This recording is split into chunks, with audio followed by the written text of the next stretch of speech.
We are finally here. Welcome aboard. First day of on-field practice for the Philadelphia Eagles. And get this, all 32 teams are in camp. First weekend of football will be the Hall of Fame game this weekend, Arizona, Carolina. And we're off. And we are off. I'm going to say this to you too also. After listening to the players, I just told Zander this. That team's very likable, the Eagles. Zach Bond, Barkley, Jalen Carter, Jordan Davis. Those guys are very likable. That is a likable group of dudes. Lane talking. I mean, absolutely. You see why people root for him. Those are guys you root for. Jalen was great. We'll talk about all this here in a minute. Nick and Howie also addressed it. There's no question. By the way, Rosenhaus slam dunk win. Because Howie even addressed it. They tried to get the deal done in April.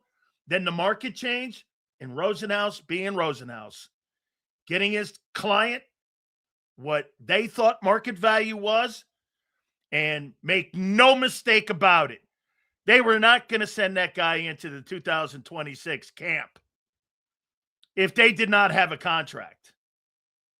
And he wins big time. Now, the Eagles win big time at the end of the day if he plays well. Hey, by the way, we said this yesterday.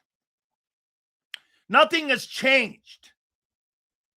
My position has not changed. There's still the glaring issues. And quite frankly, we'll see if they get answered with Jalen Carter. Nothing has changed. Nothing. Whether or not he's disciplined, whether or not he'll stay healthy. That's not changed. And the Eagles are gambling on it. Great. Now, hit the like button. Super Chats go to the top. Now for the news. So, the Philadelphia Eagles have placed Jonathan Grenard on the player and unable to perform list. And according to Adam Schefter, this is injuries that he sustained while he was working out. And he most likely will miss pretty much all of training camp. Now, Howie said that he should be ready to go for the opening of the season and that he should be able to do this and he should be able to be ready. But make no mistake about it, this is not something that you want for a guy who's always hurt. And for the record, he is always hurt. And quite frankly, when you look at his resume, he's always hurt. Here, let's go here and take a look. And we're going to start it off with, do you have concerns with Jonathan Grenard's health? And here's the resume. And by the way, once again, okay? Once again, this is fact. Okay? This is fact. This is who he is in his 6 years. Okay? Here's who he is. And you tell me. And once again, you can make all of your fantasy talk and all of your, what would RC3 say, fake news. He didn't rip it. I agree. Hold on here. But he's always hurt. Here, let's go with the facts. Okay, here's the facts on Jonathan Grenard's career. He has played one full season in his entire 6 years. 2020, missed 3 games. 21, missed 5 games. 22, missed 9 games. 23, missed 2 games. Let's see. In 2025, he missed 5 games.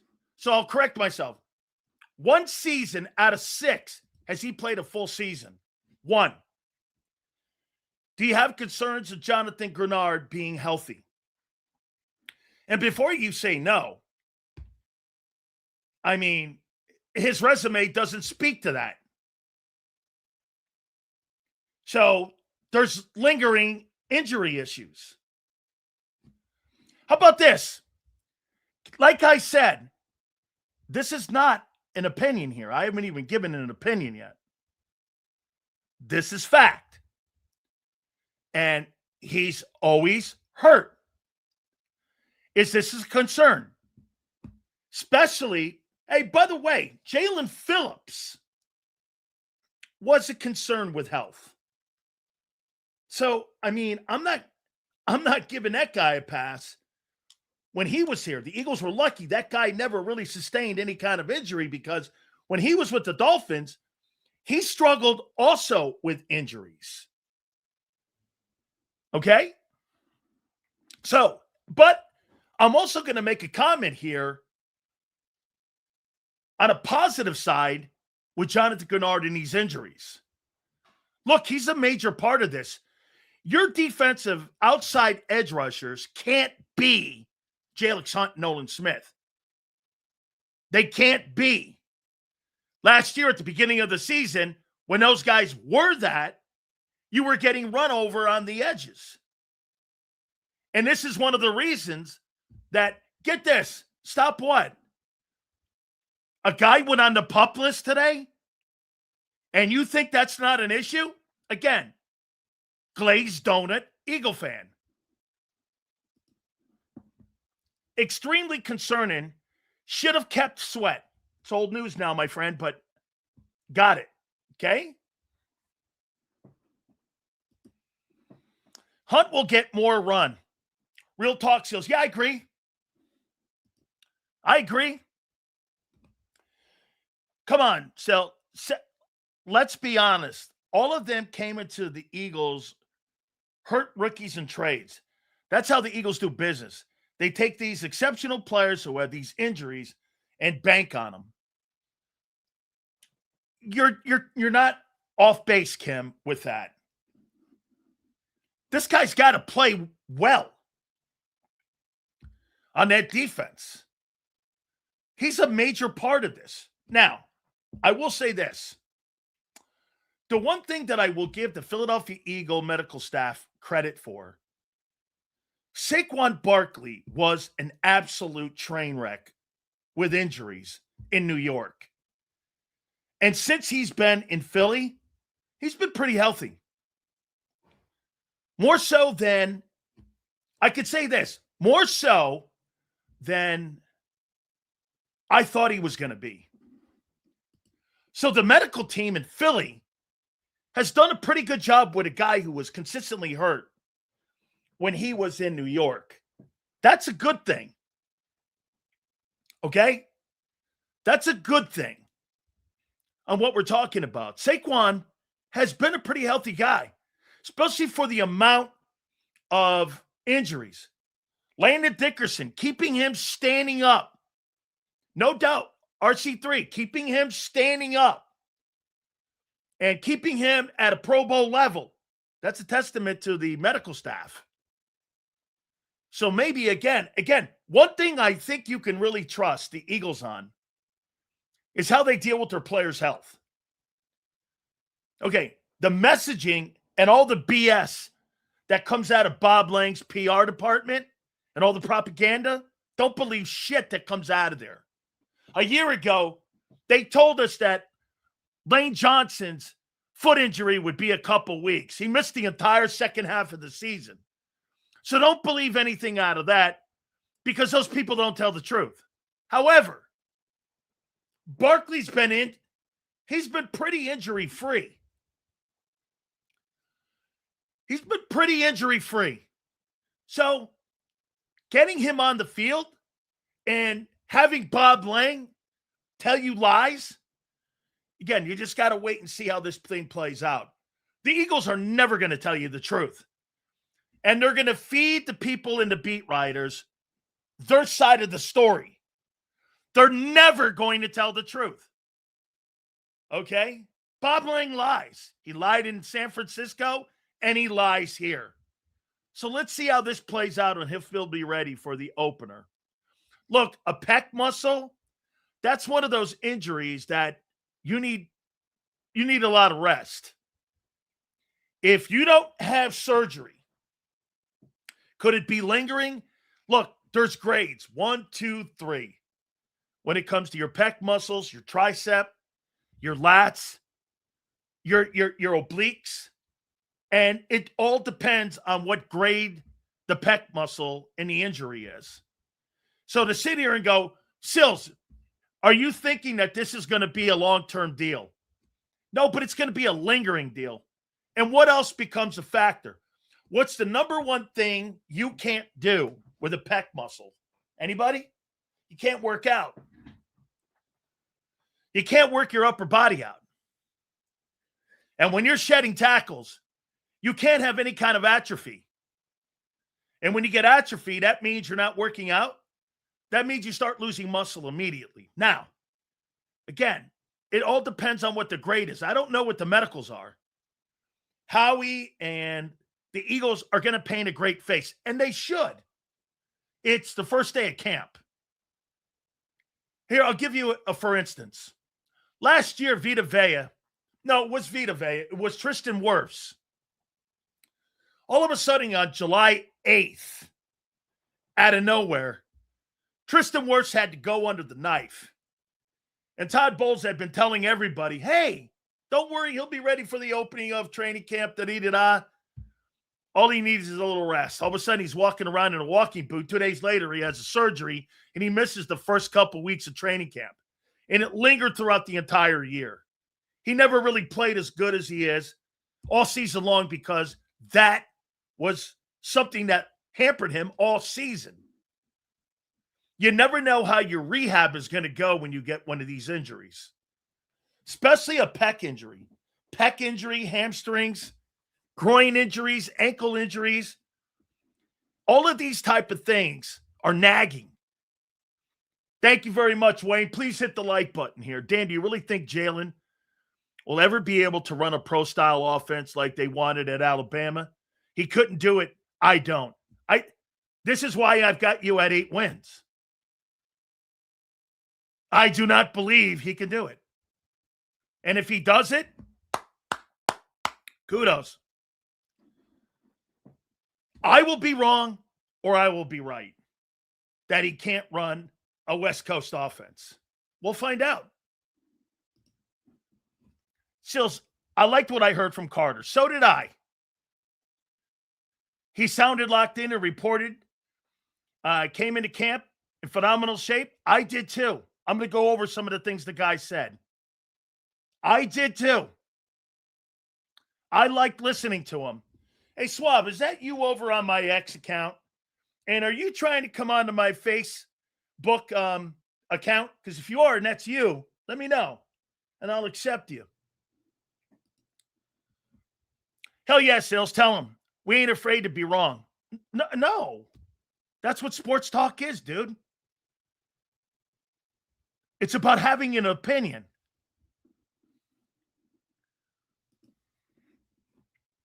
Carter sounded like he got some great media training before that. Well, he's with Drew Rosenhaus. Rosenhaus, all of his clients are well prepared. Drew preps them all. By the way, I like the way, and you can tell the way the negotiations went on. You just prepare for the season. Your mother and father and I will take care of everything else. You heard him at the presser. I was getting updates from my mom and my dad and Drew on what was going on. I was just preparing for the season. Of course, they were telling him, yes, that's me. I forgot about the requests. I will do that later on today. Okay, my friend? Promise you. Listen to Howie and Chris Sims describe how it went down. I actually know how it went down. I talked to Robert Bailey. So far, what was your take on today's practice? I talked to Gary Cobb. He was out there. And I'm going to get to all that. She goes, how excited are you to see? And I shake Jordan Davis and JC. I'm very excited to see because that's going to be the focal point of the team coming up this year. And really, that's going to be the heartbeat of the defense. How well do those two play? Okay? Carter has been a mama's boy since college. Nothing wrong with being a mama's boy, man. We should all have great mothers and parents. So, you think the edge rusher position is becoming more like the wide receiver, overrated, and guys being moved all the time? Don't go crazy on the Grenard thing yet. Let's see if he's going to be there week 1.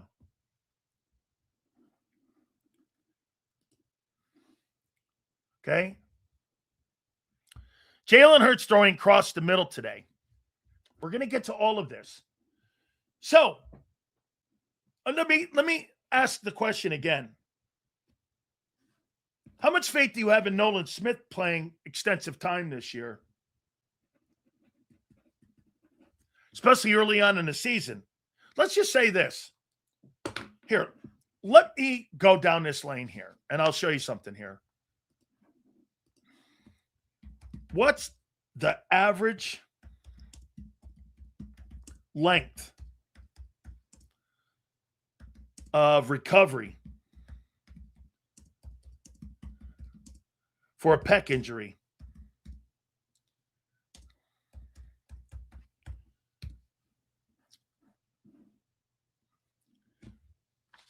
Average length of recovery for a pec injury ranges 2 to 3 weeks for mild strain.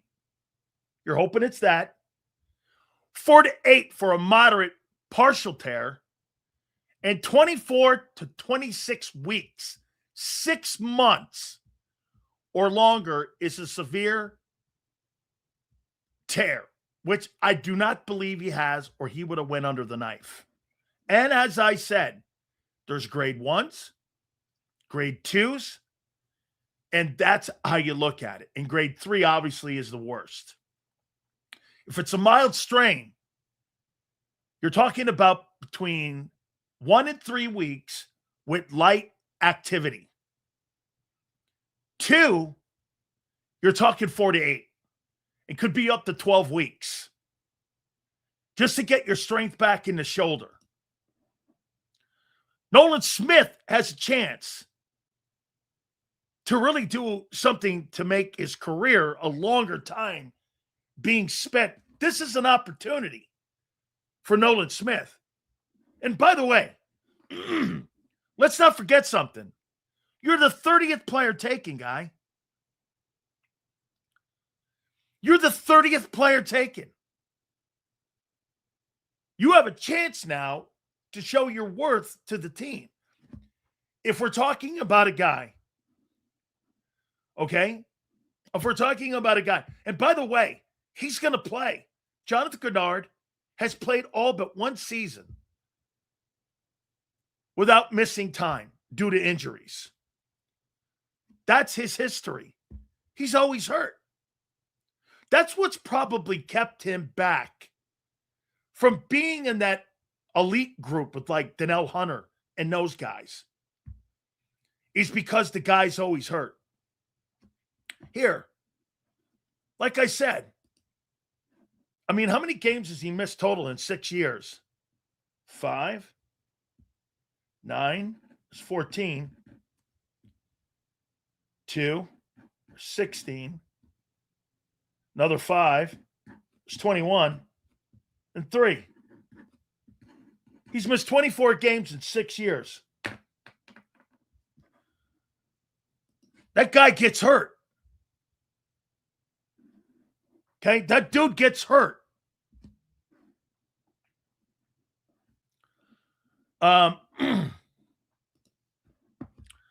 Listen, Sills, I've been wrapping these injuries for 25 years. When it's a strain, you just need a couple of weeks rest. Now, if it was a sprain or pull or tear, then he's in trouble. He's not there. I'm with you, Kim. I think he's probably going to be sitting around for 3 weeks. Plus, he's a veteran guy. Okay? Plus, he's a vet. Good afternoon, Sills. What does Jalen have to do to get a new contract after this season? And does Carter have a career year this year?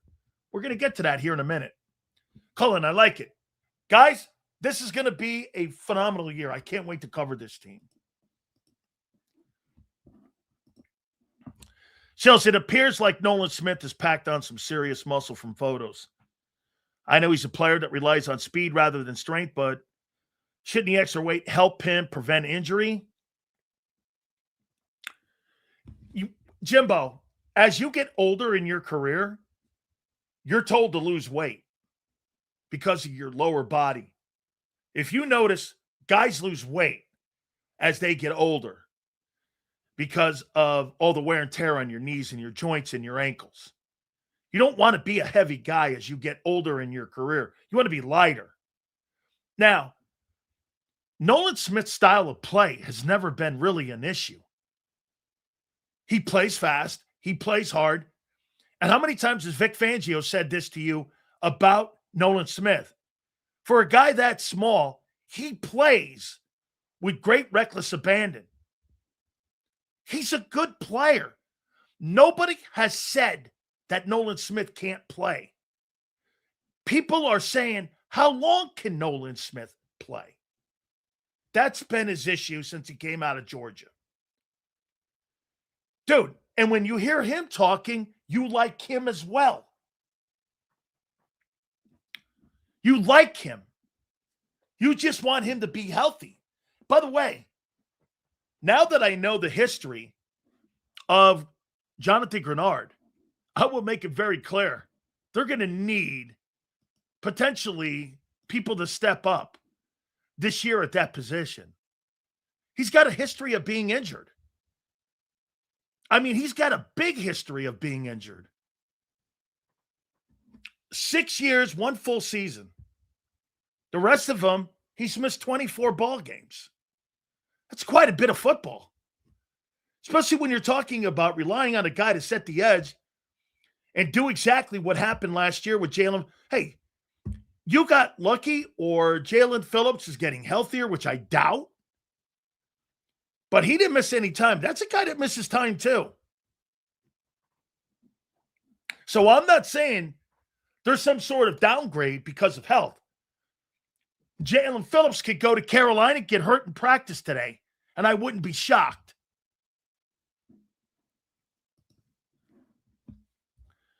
Is it completely unprofessional to show up to camp injured? That's my biggest concern with Grenard. I don't think that's not what I heard. I heard he was working out and he was prepping for camp, and he ended up getting hurt, and he ended up getting a pec strain and a pec injury. That's not kind of what I heard. And I don't think he's out of dude, if you rip your pec or you get a tear in your pec, that has nothing to do with conditioning. That's a freak injury. So to say he's out of shape, I'm not going there. That has nothing to do with conditioning. You get a pec injury or you get a strain, everybody who's ever worked out, whoever bench presses, whoever works out has had a pec strain, tricep strain, lat strain, wrist, all that. When you work out and you play a physical sport like pro football, dude, those things happen. Again, the concern is this guy's always hurt. And by the way, when people go like this, you're overdoing it. He's had 1 year and 6 where he played full football in all the games. That's right. Most of those type of injuries don't happen during the game. That's correct. Most of those injuries are in training. That's absolutely correct. Yeah, practice, conditioning. So should have had him on the 500-pound bench press plan. Big boy shit. Hey, believe me, I've strained my pec. It happens. You know what you can do it to from? Overtraining. You can get a strain from overtraining. Not just by people going, well, he wasn't really in shape. That's not the case. Overtraining can cause an injury like that. You know, rest is the most important thing that an athlete, and sometimes the hardest thing to tell an athlete, rest. Athletes, they don't have idle hands. Athletes have busy hands. Yeah, that's right. Because of my kids the same way. Okay, you don't have idle hands. And you think if you take a day off, I wish I had taken more time off. I'd have been 10 times stronger. So, this is going to create more opportunity for Nolan Smith to become and show the Eagles that he could become a viable part of the football team. Actually, this is what you want to see. You drafted the guy in the first round. It's about time he contributed on a week-to-week basis like a first rounder. All the first rounders that you've had, these guys are contributing. Look at them on defense. Look at your first and second rounders. They're all contributing.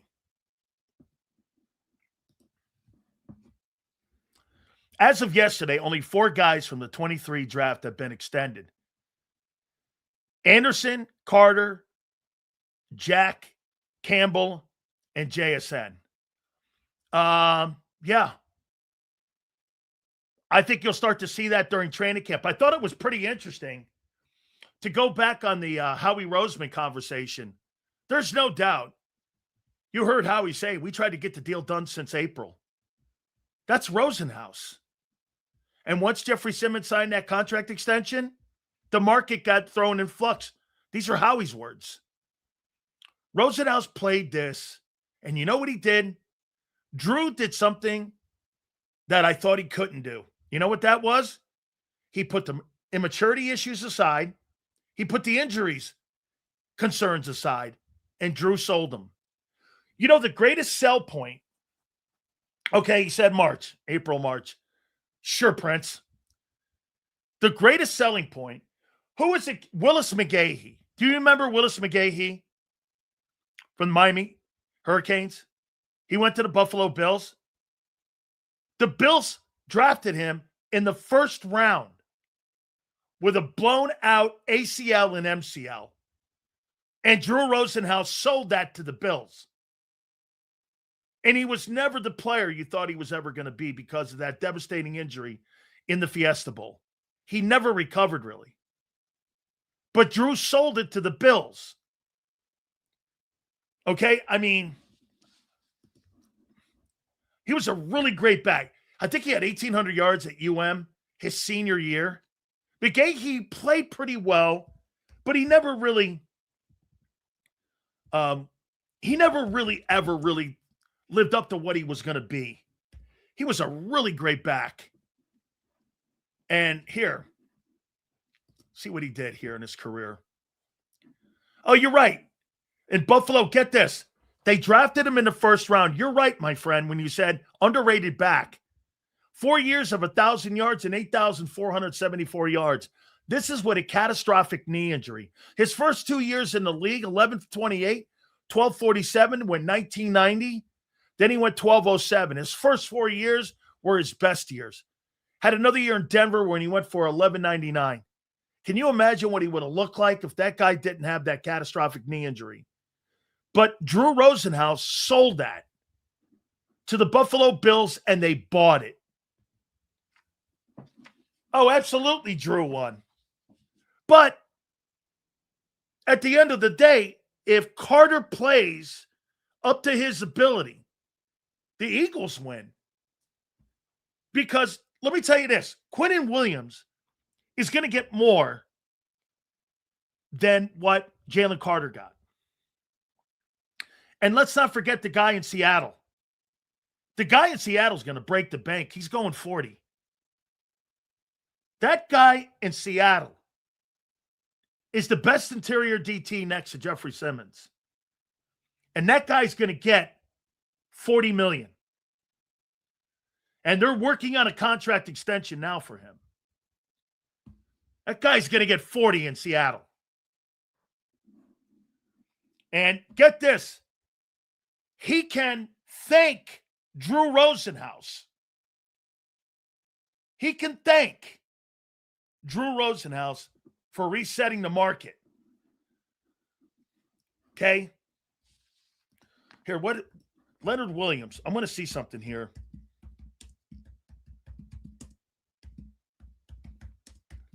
Let me ask the PA this.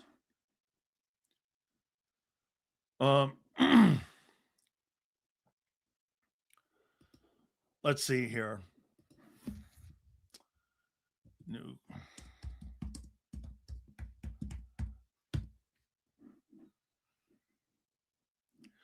So Leonard Williams, according to the Players Association, Seahawks have held preliminary extension talks, though nothing is finalized. He enters his final year of his current deal. And yeah, so they're in preliminary talks right now. And I think the guy in Dallas is going to be up there too. Seals, when I saw that he got Tim Tebow drafted in the first round, I knew there wasn't much he couldn't do. Rosenhaus is a great agent. He knows how to sell other teams. We're looking to draft his guy. Yes, absolutely. Plus, Drew's got great relationships with each. Hey, you know one thing, too, that Rosenhaus did that was evident when Jalen Carter spoke today? He never takes victory laps. He let the Eagles set the market and the tone and the narrative. They never, ever take victory laps. Thank my family. Thank Mr. Laurie. Thank Howie. Thank my coaches, my family. Hey, it's really great to be part of the guys. Then you let the general manager and the head coach set the narrative. Okay? Dude, I'm just telling you, that is how you do agents. The guy in Houston, that McGow guy, I hate how he takes. I hate how he takes victory laps. That's exactly Drew Rosenhaus. Next question. Not the same Rosenhaus from the cover of ESPN magazine. No. He's a completely different guy. You never see Drew Rosenhaus doing interviews. Because you know why? He doesn't want to put the organization in a bad spot. We got what we wanted. And you're dumping down on the. He's got other deals he's got to cut with Howie Roseman down the line. That guy said, without a doubt, let the Eagles take the victory lap. That's how you do it. That's so professional. Sales, Howie said today about the importance of drafting well and retaining. He's been doing a heck of a job drafting to even create this good problem to have. To pay great players, he rewards his own. Why not? Why not? Shills, dumb question. Can you explain the difference between a man in a zone protection scheme for the offensive line? Lane was talking about it today. Listen, and again, it all comes down to, look, RPO and West Coast offense. Okay. And let me show you here. I'm going to try to get a graph here made here. Okay. And I'm going to try to get a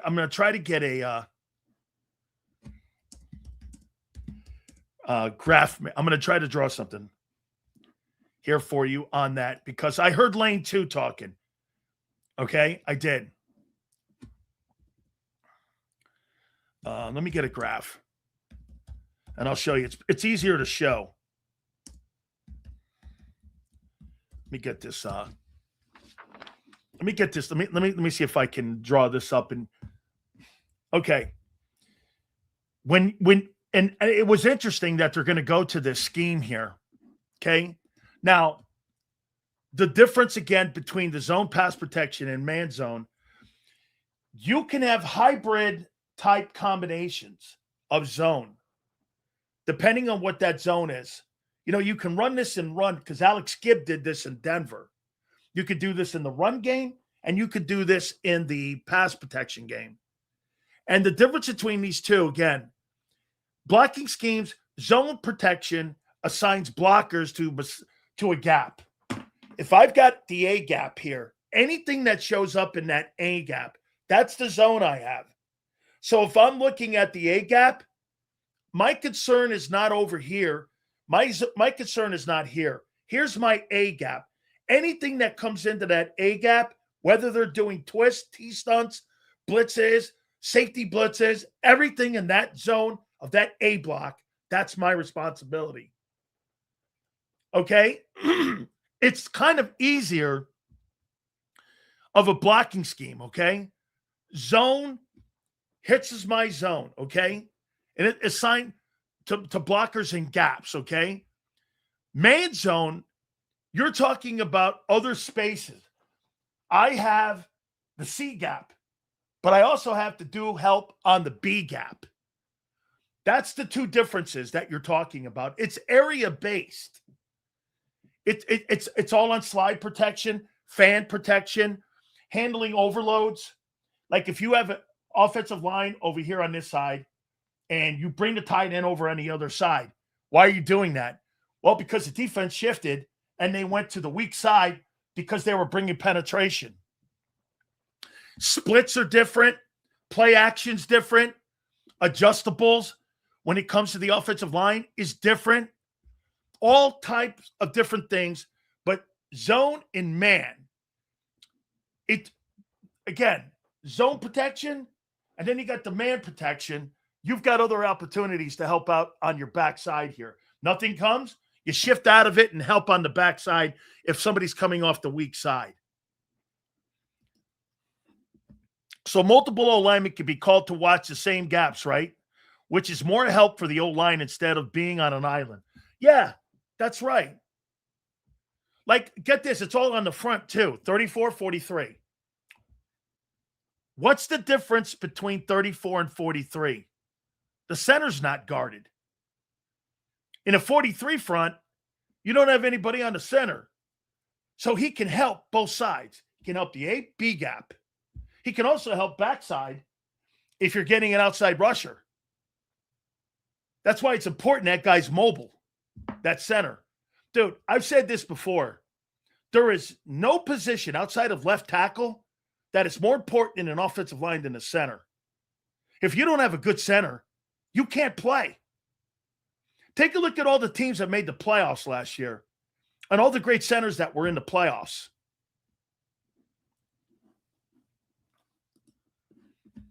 It explains why interior line play is most important on the defense. Well, think of this. What's the quickest way to the quarterback? Internal pressure, not exterior pressure. Even Tom Brady struggled with that. You know, that's why in Vic's defense, his edge rushers don't have to be Max Crosby, Micah Parsons. They don't have to be 13, 14 sack guys. They have to be edge setters, contain, keep everything inside. Remember what is Vic trying to do most importantly in his defensive scheme? He wants to have everybody play so that everything is held inside the numbers. He wants to play inside the numbers, inside the hashes. That's why having two good corners and two good edges, you keep everything in the middle. And that's where the Eagles excel. They're all exceptional tacklers. You know, 3 years ago, they were one of the worst tackling teams in pro football. That's not the same any longer. That's not the same. So, like I said, one thing that's for sure here, Jonathan Grenard's health is a concern. And it's not just because he's being put on the PUP list now. It's going to be a concern throughout the entire year and moving forward. And when people say, no, it's not that much of a concern, why? He's missed games every year of his career but one. You can't just blow that off. Well, you know what? He'll be healthy. Well, he's never been. Now that you really look at that, one season in his entire 6 years as he played 17 ball games, what would lead you to believe he's going to play 17 here?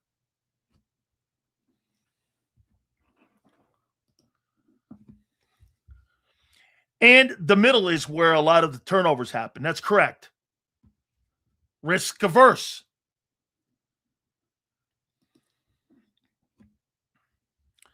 2024, they started doing tackling drills and brought in guys that can tackle. They are great in space. Okay? See, I think he's wrong on one of these guys. I don't think this helps Landon. 14 knee surgeries, and you've got to be more mobile, and you've got to get out and slip and scoop, and you've got to run more. I think that guy is in trouble. Lane, it does. Lane, it does. We're going to get into Lane here in a minute. I think this scheme hurts Landon more than anyone on the offensive line. Actually, I think it actually helps Tyler Steen more.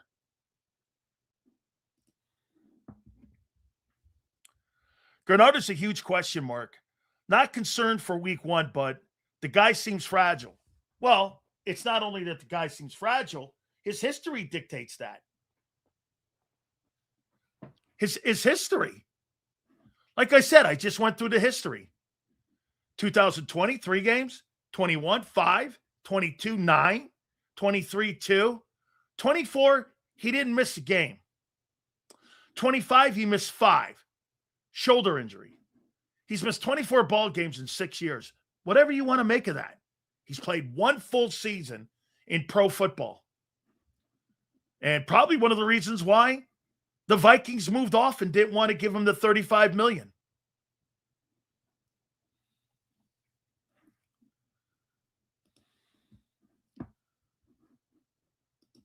No, I do not. But I was glad to hear what Lane said. Okay. Now, let me get into what I talked to Gary Cobb about today. Battle Royale will be with us at 4:30. Big Z will join us at 3:30. Sills, Dickerson's apparently lost weight this off. That's great. No. If you're going to be more mobile, you should be lighter. And that will help his knees. Yes. I told you. Jimbo, as you get older, you want to lose weight. You want to lose the weight because your joints have taken a beating. Landon Dickerson's not going to be any lesser, but he's going to have to be more technique. Dude, Landon Dickerson's a really good football player. And 99.9% of the time, the guy he's playing against, he's going to beat. When you're talking about Quinnen Williams and Jeffrey Simmons and dudes like that, that's going to be the challenge. But how many times do you run into guys like that? 3 in a year? Maybe. You don't have Dexter Lawrence in the NFC East anymore. Who's the preeminent tackle in the NFC East now? Let me guess. Jalen Carter? Jordan Davis? What other team in the East? Quinnen Williams with the Cowboys.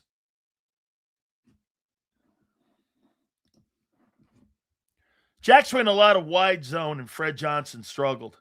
It's not exactly ideal for stone feet Bell as well. I don't think Bell's got stone feet. One of the things Mario Cristobal told me about Markel Bell, he's got great feet. He's a pretty good athlete for as big as he is. I don't think he's got stone feet, dude. He's a pretty athletic guy for as big as he is. Now, and that's not me being partial. So, this is what I talked with Gary Cobb today. Jalen Hurts was the majority of the time under center. The only time that they got into shotgun, from what I was told, was 11 on 11. And a lot of it looked like the same stuff they did a year ago. So, first practice, not much to be told on, but is this going to just be more cosmetic than schematic? I mean, Lane even broached it today when he was asked a couple questions. We want it to look different. So, are they just trying to, because listen, when you go under center, the look is less predictable. The plays can still be the same. But when you're in shotgun, look, when I'm a defensive lineman and you line up against the Eagles and the quarterback's in shotgun, there's so few plays you can run out of that. I mean, yeah, you can hike it, hand it to him. Okay. Well, I'm going to be in third down pass rush stance. I don't have to really play the run that much because the majority of the time you're going to be throwing the football or you're going to be trying to do a sprint out. Well, the Eagles don't do sprint out. The Eagles don't have an intermediate passing game. So there's so few things you can do at a shotgun. When you get under center, you got everybody thinking, well, are they going to do zone read and zone runs? Are they going to pass? Is he going to sprint out? What's he going to do? It leads you more as a defensive player, like it makes you more on your heels. When you're in shotgun, I'm not on my heels, I'm on my toes. So when I'm on my toes, I know what you're going to do because there's only like I said, there's like a handful of things you can do at a shotgun. So to hear that Hurts is under center, I don't really know if it's schematic more than cosmetic.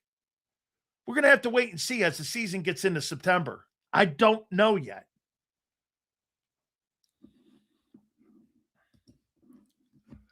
This change has always been about the defense having to hesitate a little more so we can run better. Eagles GM Howie Roseman on signing Jalen Carter on a contract extension. We like to get contracts done in March and April. This was a unique situation. And get this, James. This is why Drew Rosenhaus is a goat of a negotiator. He's not going to dispute that. But at the end of the day, behind closed doors, once the Jeffrey Simmons contract came out, this thing was going to be a long process because of the market changing. It went from $31 million to $36 million. And more in guarantees. And it changed the market. It was influx, how he said it. They want to get those deals done, like you said, in March and April. They've been trying to get the deal done the whole time. Can you imagine being in the middle of a negotiation and all of a sudden the Titans drop that A-bomb? That gave Rosenhaus leverage. We're not signing that deal.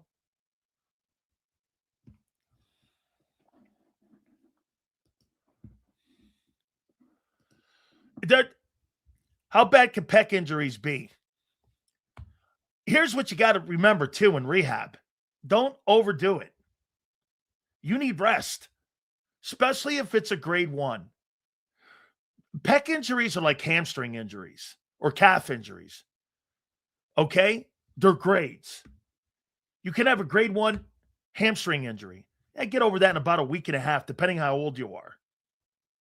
Now, remember something, too. He's an often injured player. I think it's going to be more than 1 to 3.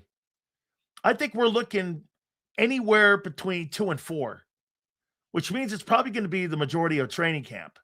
That's okay. He's a veteran player. He knows what he's doing. I don't really have a concern with that. Okay?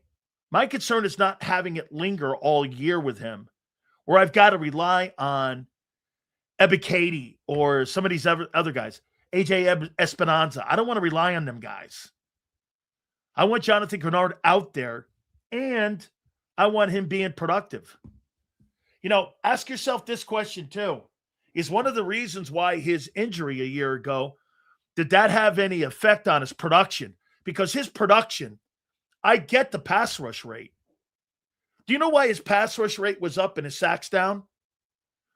Because shoulder injury and his shoulder injury a year ago had no effect on his wheels. But when you have to engage in an offensive lineman and you got a shoulder injury, the chances of you beating an NFL offensive lineman, I don't give a shit who he is 0. It's 0. So he had a good pass rush rate. That's not a shocker. He's always had that.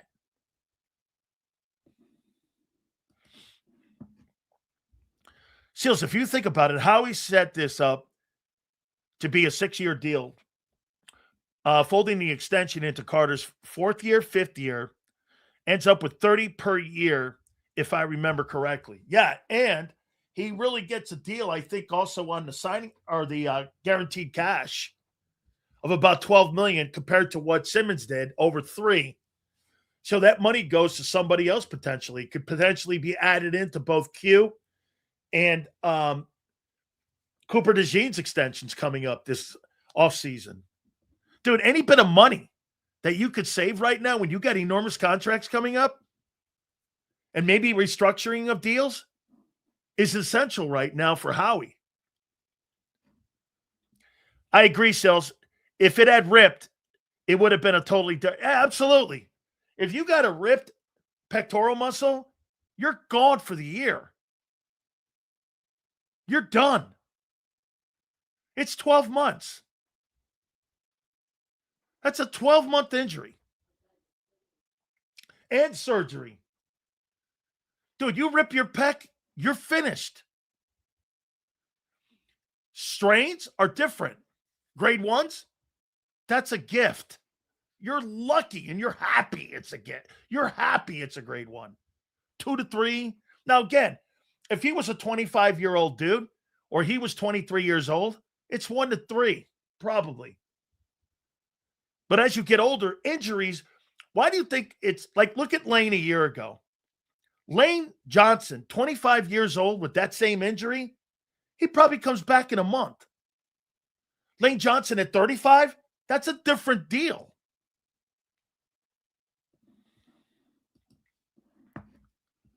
Jalen Carter, I know we're here for the contract, and the contract is a reflection of, yes, I'm going to get to all that, man. I liked what I heard. I did. He's likable. By the way, Jalen Carter is very likable. I love the way he smiles. I love the whole fucking thing. I enjoyed his press conference today. You see why people like him. Sills, I'm excited to see how Jalen plays without AJ and how he overcomes not having that game-winning catcher. By the way, you know what's wild? You get all these people in here talking about AJ struggling up in New England. You know what the number one problem was up there? When AJ Brown was called out by Nick Sirianni, he got in Sirianni's face. When he's being called out by Mike Vrabel, he says it in his post. Hey, comes from a place of love. That's a respect thing. That's a respect thing, dude. Hey, and whether or not AJ fucking sucks up in New England or not, he didn't suck here. We'll see how your guy plays without him. How long does it take an edge to go from a Flores scheme to a Fangio scheme? I think Brian Flores is more aggressive than Vic. I think he's a more aggressive guy. And I think he switches up man and zone in the secondary more. Brian Flores is a little bit of a knockoff from Belichick in what Bill likes and what Patricia did up in New England and what he's doing at Ohio State. They're more zone. They're more man press guys. So they're going to be more aggressive. You got to have great corners to do that shit. And you've got to have great open field tacklers. Brian Flores is a heck of a defensive coordinator. Heck of a coordinator. So I think teams weren't offering anything good for Carter because of his injuries. So how he had to sign him. Wait a second. Tricks. You don't sign somebody for $160 million because somebody wasn't out there giving him a deal. Wouldn't that lead you, if nobody was offering anything for Carter, you would have given him less and not a market-setting deal? That doesn't jive. I can't even sit here and say nobody really wanted the guy. The guy wasn't really with a high value, and the Eagles give him a market value deal and a market-changing deal. That doesn't jive. That doesn't jive. And they got it. If you really think Howie's a bad negotiator, hey, no one else really likes the kid, so let's give him a market-changing deal. There's no way. Howie would have came in at 130. Here, take this or leave it. Instead, he gave him a market-changing contract. That's not how that looks. No. Okay?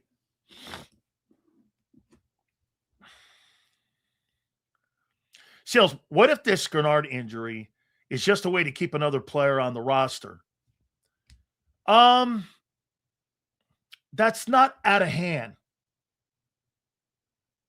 Howie's always thinking outside the box, but okay, so hang on here. It's the first day of camp,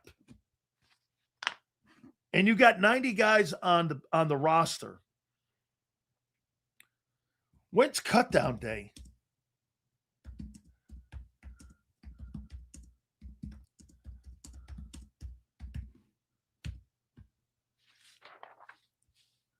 So August 30th, a month away, you're going to try to manipulate your roster now? I mean, you've got to get down August 31st at noon. You've got to get down to your 53 and go from 90. I think that's a little too early in the process for that. It's later in camp, Twiz. I would think that could be something. I wouldn't go to sleep on that.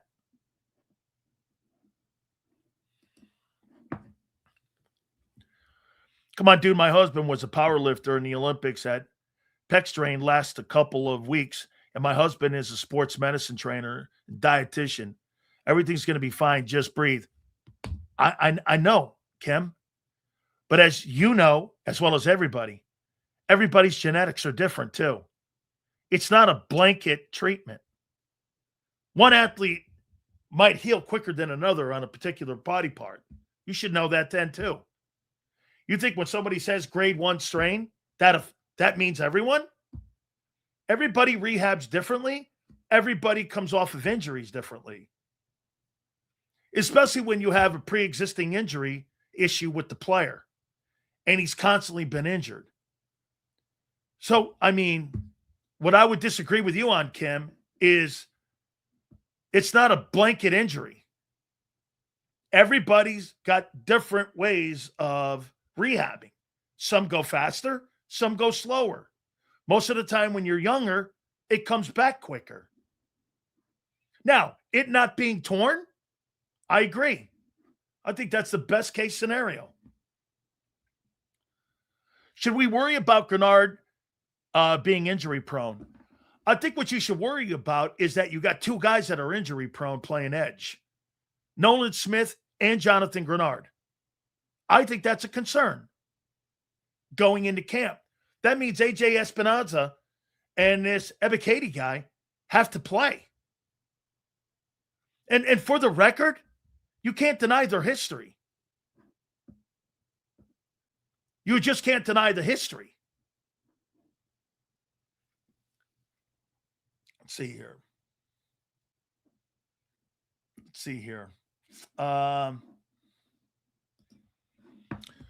What kind of injury was Grenard healing from that led to so little sacks? Well, according to his injury report that he was with the Vikings and they posted when he was on the injury report, was a shoulder injury. Could that shoulder injury of a year ago affected his pec in working out? Yes. Yes. What I love about LeBron, even if you don't like him, the dude knows self-discipline. Tom Brady knows self-discipline. I'll put Jalen Hurts right there. He knows self-discipline too. Hey, Tom Brady, during his time playing football, had some of the greatest self-discipline. Just tremendous. Brady practiced like he played Sundays. The shoulder is connected to the pec. I'm worried. We'll see. Ripped Jalen Carter yesterday. We never ripped him. Love the way he smiles today. That's so Sileo. My concerns have not changed one iota. All the rest of these people's notions have changed. I would have waited. like everyone said. Now that they've signed him, I don't have my concerns are still there, dude. Maturity, injuries, and lack of production. We'll see. What are you talking about? I said I liked the way the kid was in front of the mic today. Didn't you? I ripped him all day. How did I rip him all day? Nothing changed. Except the money came. What? Okay, Sue, why don't you give him great kudos for 25? And as a matter of fact, if you want to do that, shows you what little you know. If you're going to sit there and give that guy kudos off of 25, there's something wrong with everybody in here. I mean, good luck to you. Here, that's right. 25 never happened. It's erased from the tablets of the NFL. Okay, whatever, Sue. Sills, what limitations do players have on the PUP list? Can they still do individual drills with coaches? No. It's player unable to perform, and I believe you. I don't know how that works. What's their limitations with the PUP list? Let me see NFL. I love my NFLPA. Limitations on PUP. Okay, I asked the NFLPA.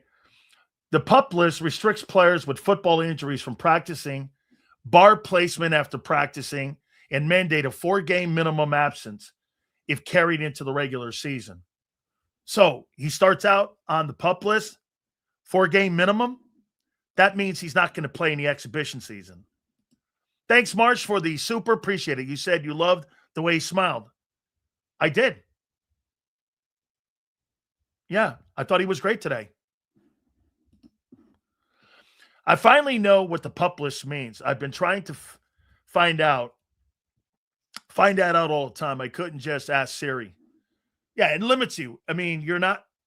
And plus, by the way, too, Kim, they can pay you what they want to pay you. They don't have to pay you your full salary when you're on the play unable to perform list, according to the NFLPA.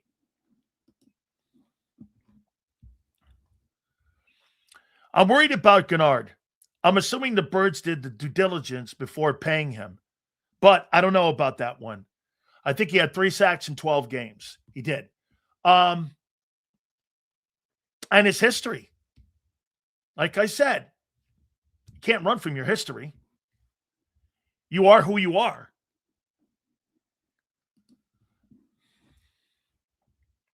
Training camp, you can come off anytime on the PUP, not during the regular season, though. Correct. And if you start the year on the PUP list, it's a 4-game minimum. So you missed the first month of the season. Sills, why are the Browns always messing up the money market for corners and safety Q and Coop going to be a grip? Yes, I saw that deal with Ward. Well, he deserves it, dude. That's why one of the guys that when Andrew Berry was talking about that was not up for grabs when it came to be traded and being part of that whole thing with the with the Rams. No question. So, hey, how about this? It's a 2-year contract extension, though. Interesting. Cleveland Browns, 2 years, $62.2 million. Whew. Man, that means he's paid higher than Trent McDuffie now. That means Mitchell's going to get roughly $32 million. Then you got to turn around and pay that other kid $28.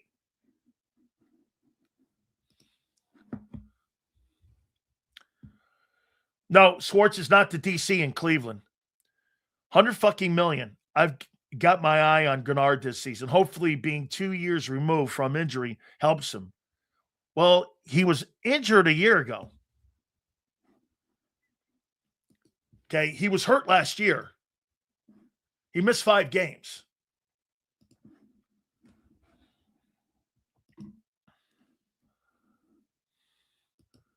Put me on the pup list and give me $300,000. How about the practice squad? You get $200,000 too, brother. How about that? Being on a practice squad? These guys make anywhere between 150 and like 250. Being on the practice squad, it's quite a deal. Sills, what's your take on the footage of Romo getting arrested? Well, I'm sure Jerry Jones will throw some shade for him. CBS will bite the bullet, and Romo will be back in the booth come the opener. Imagine that. Tony Romo is a threat to somebody's community. Being drunk, driving around, could kill your kid or my kid. And CBS is cool with that. That's one thing you'll never get out of me, man. That's just not going to happen. If I'm driving, I'm not drinking. That's not happening. And my entire career, I've done that. Says, I'm excited to see a motivated and clear-headed Hurts. Said in his presser, 100% alignment, zero entitlement. Seems like he's going through a lot the last 2 years with his wide receiver one best friend. I mean, so let's go here with this. Let me finish up here with Hurts under center. There's no question they're changing the cosmetic look of the offense. There's no question. Okay? None. And I'm going to get to the players talking here in a second. Zander's going to join us at the bottom of the hour. Battle Royale will be at 4:30. Please hit the like button. We appreciate you being here. No, I thought, and it always should be this. Opening day of training camp, it's like the opening day of baseball season. There should be complete optimism. And the optimism on Grenard, it's not a tear. Go with the glass half full on that. If it's a tear, he's finished, but he's not. Okay? He's older. He's injury prone. My question again is, there's a concern at edge now. And there's a concern at edge like there was a year ago going into the season.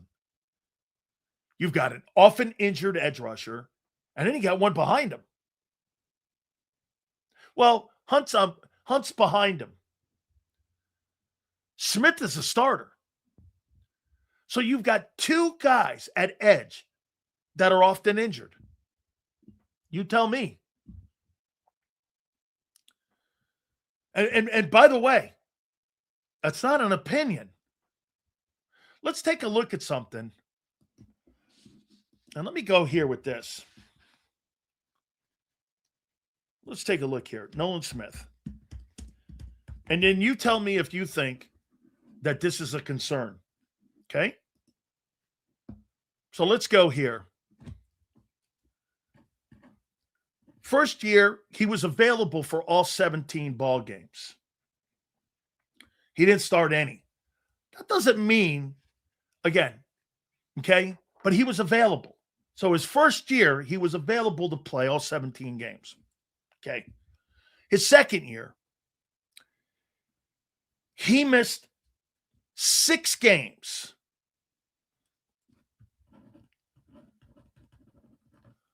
In 24. Games 16, he didn't start for 10. So he missed actually one game. My bad. He missed one game. He didn't start that year in 24. In 25, he missed 4 games. In the last 2 years, he's missed 8 ball games. Okay? And Jonathan Grenard,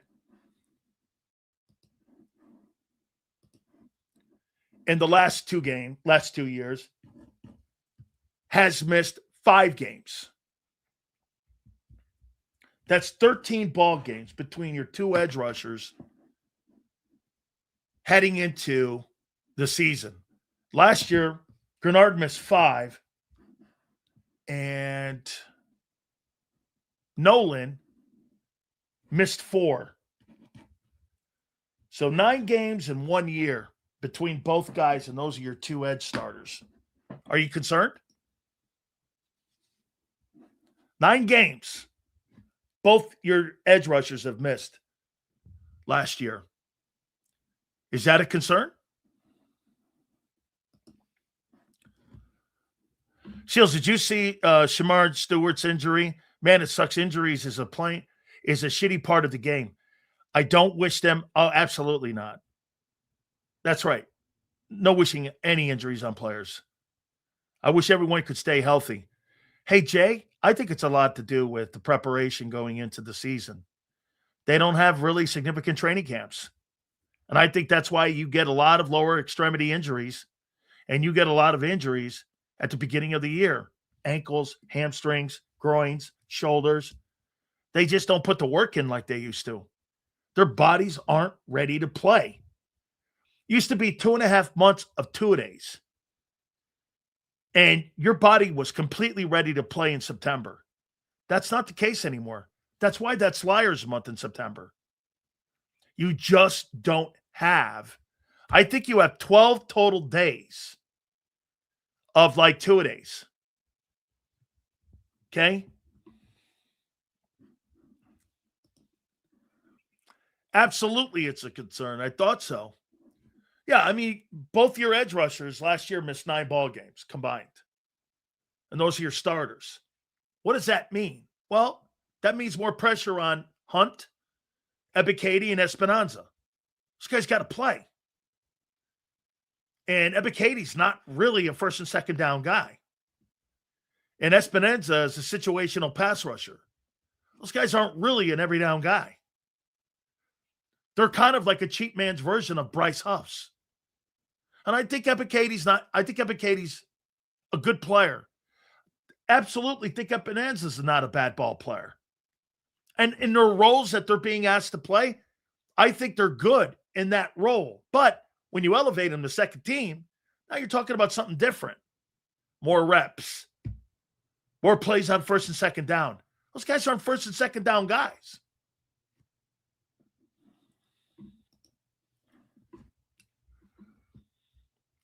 Sills, these next few weeks, Nolan can earn. Yes.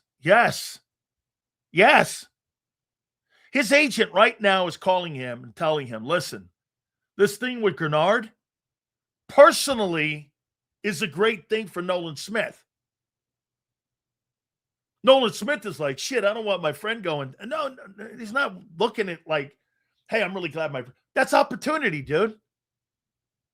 That's how Milton Williams got a chance to become Milton Williams. Somebody left, and he became Milton Williams. Milton Williams left, Moro Jomo got the opportunity and has taken full advantage of that. Now, Nolan Smith is going to get the opportunity to take full advantage of why they drafted him in the first. Remember, he is a first-round draft choice. You can't be a role player and be a first-rounder. You got to be a starter, guy. If you're a role player and you're a first-round pick, all that money's fully guaranteed. $25 million is fully guaranteed. And plus, they picked up the 5th-year option on him. So 5 years of football is guaranteed. Bro, he's not played like a first-round pick. Well, Sills, he's been good when he's in the game. Agreed. But you got to be in the game.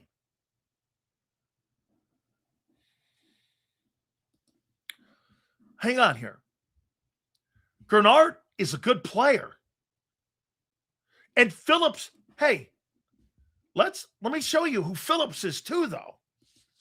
You know, listen, I told you that Grenard is injury prone. Well, here's Jalen Phillips. I mean, it's the same thing. Jalen Phillips. Okay. In 23, he missed 11 ball games. In 24, he missed 14 ball games.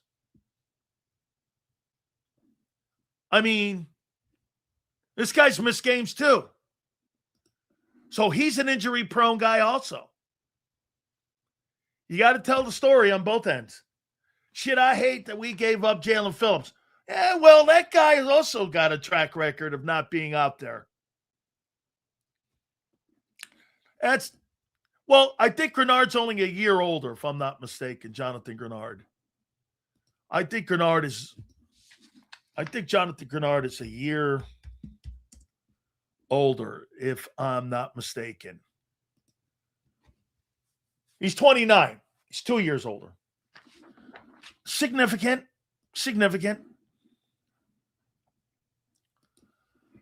Meanwhile, Gippy, Josh Sweat not missing a fraction of those games. If I'm not mistaken, I could have swore I heard Arizona say that they were starting his ass off on the PUP list too. Somebody want to correct me on that? I thought Sweat started camp off on the PUP list. So careful what you're saying there with Sweat. Football is a physical sport. Injuries are going to happen, correct. Eagles do their part to negate it. Yes, they do. But you can't really be concerned about something happening on any given Sunday. Saquon had the same rep. I said that, Prince.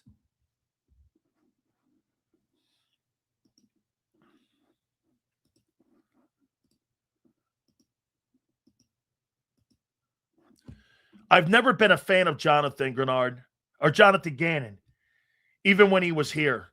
Yeah, well, I think the coach there is Mike LaFleur.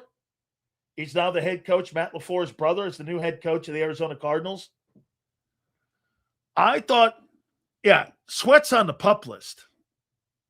And Sweat said he was stunned that he was on the PUP list because he says there's nothing wrong with him.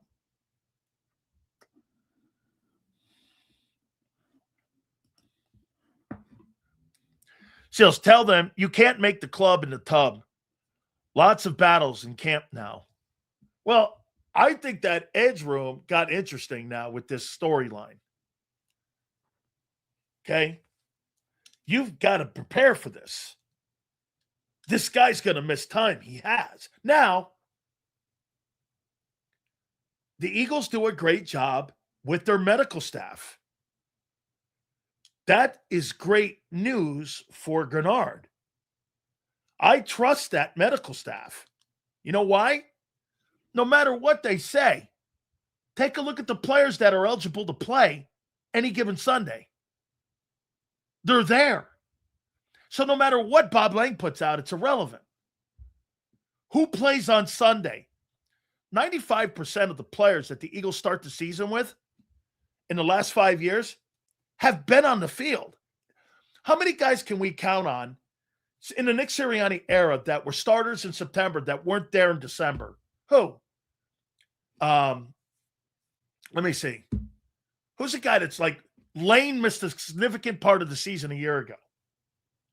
Who else? N'Kobe.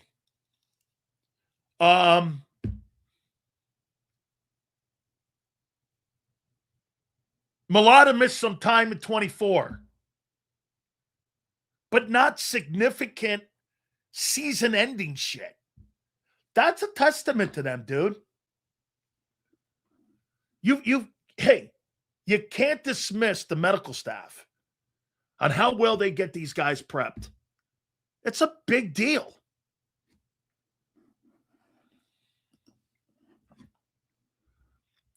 Edge of DT health going to be a huge all-season part. Loss of any starters, it's a task to maintain status. Yeah, well, hey, dude, knocking the king off the mountain is always tougher than climbing the mountain. According to Howie, Grenard will be back before the season starts. Why would you believe that? When they told you Lane a year ago would be back in 2 weeks. Hang in there with that shit. Don't listen to that bullshit. Wait for the player to be back. Don't wait for them to tell you anything. Why in God's name, Eagle, would Howie Roseman not say that when you're prepping for a divisional game against the Washington Commanders? So what? The Commanders can sit there and go, hey, Jonathan Grenard's not going to be out there. Great. Why would you tip your hand? Why would you tip your hand if you want to make a trade to try to get another edge? You're not tipping your hand. Jonathan Grenard's going to be there for the opener. Of course you're going to say that. And I'm not saying he's not going to be. But nobody's going to tip their hand. Hey, guess what? This guy's going to struggle on being at the opener of the first game here against the Commanders, a divisional game, which is a game and a half because you're starting in your division. Why in God's name would you set the deck going, one of my top guys is not going to be there, so God, why would you tell the Commanders that?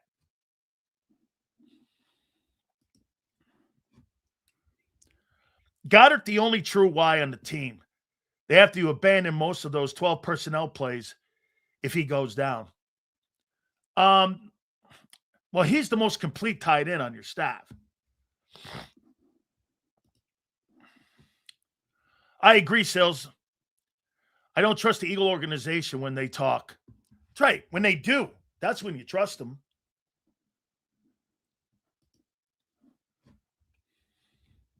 Sills, all this talk about wide receiver 2 is going to be, but I'm excited to see if Manning uses Goddard, how they use Kraft in Green Bay. Goddard is walking mismatch. And yet in 5 years, they've never really used him. You know? All right. I want to go here. Some of the guys that spoke today. By the way, please hit the like button. It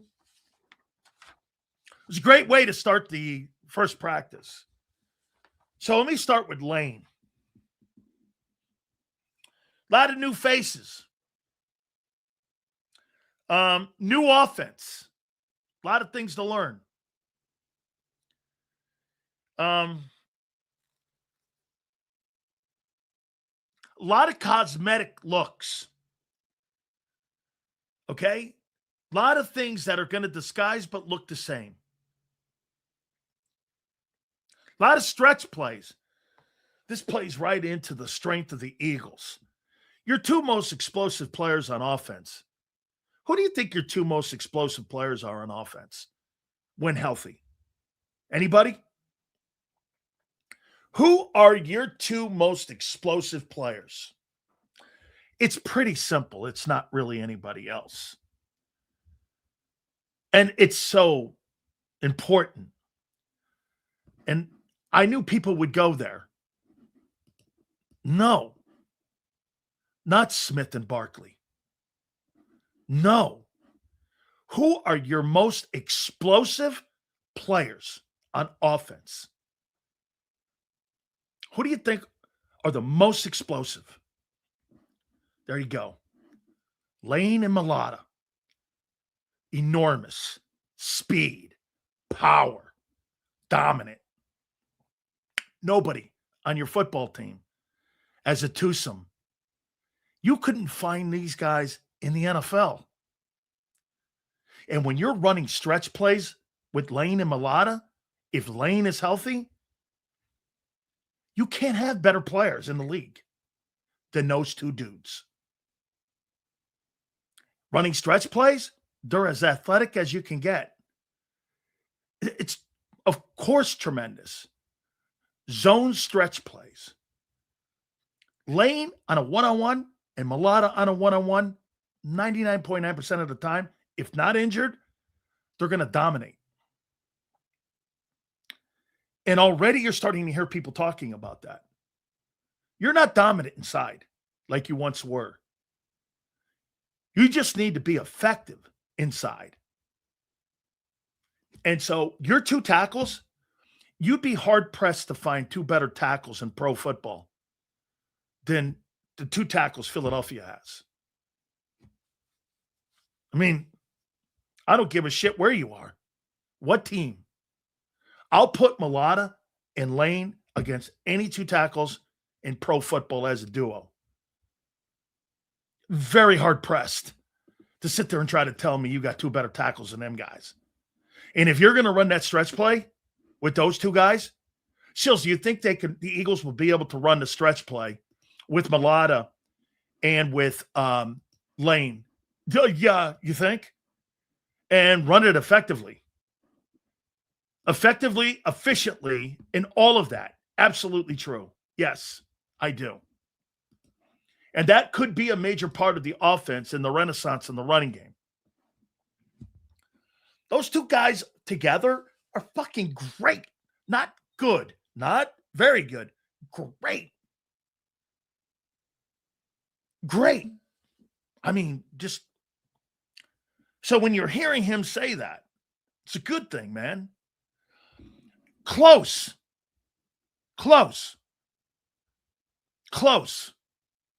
I like Gedeke, the kid on the other side of Wirfs down in Tampa. That's a good tandem too, dude. I'm not saying there's not good tandems out there. I'll take Mulata and Lane, though. It's a good tandem. Way to have your thinking cap on. It's a good one. Yes.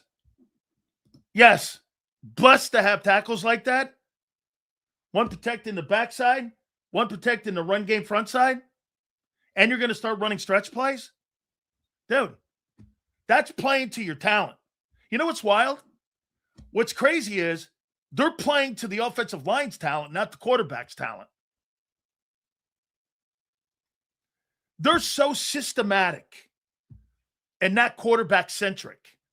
They are not a quarterback-centric organization. They don't believe in building around the quarterback. They believe in building the unit. You can make the argument that's the best way to go. I'd rather have the village than the one dude. How many times have you seen guys like Myles Garrett or Jeffrey Simmons on one team and it has no impact? Jeffrey Simmons has no impact whatsoever on the Tennessee Titans winning and losing. He has no impact. It's not a good unit.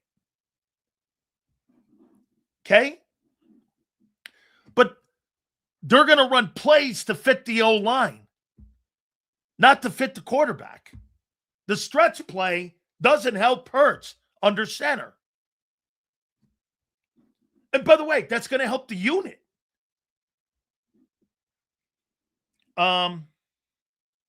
He loves Markel Bell. It's great to hear. Great feet, keeps his feet low to the ground. Yeah, that notion that he doesn't have good feet is ridiculous. Mario Cristobal and Mark Bull, the offensive line coach down there, I know exceptionally well. That's not what the only problem that Mark, you know what the problem? I probably shouldn't say it. And I probably shouldn't say it. What do you think Markel Bell's problem is? What do you think his problem is? One, he played in the shadow of the other guy, Francis, on the other side. But what do you think his biggest problem is coming into this? What do you think? No, it's not an experience.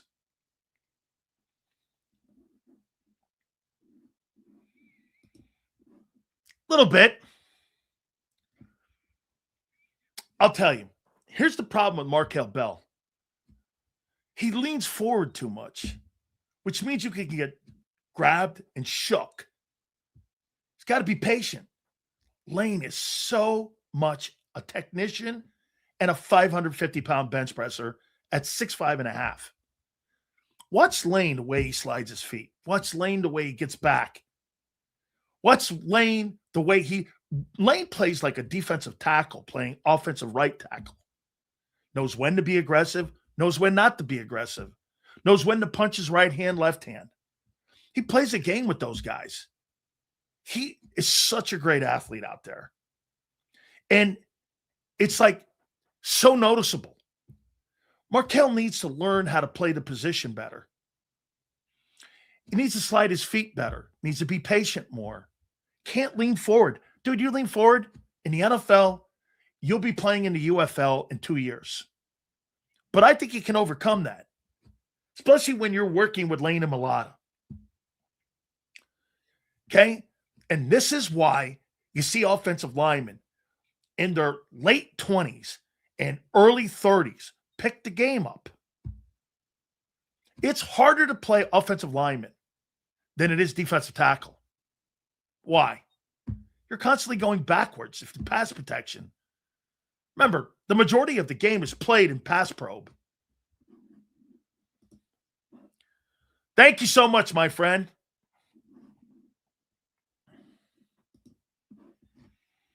This is why I say Hurts, his problem, he's squad dominant. He lunges forward. That's why he can't play so well under center, because he's a hamstring or not that strong.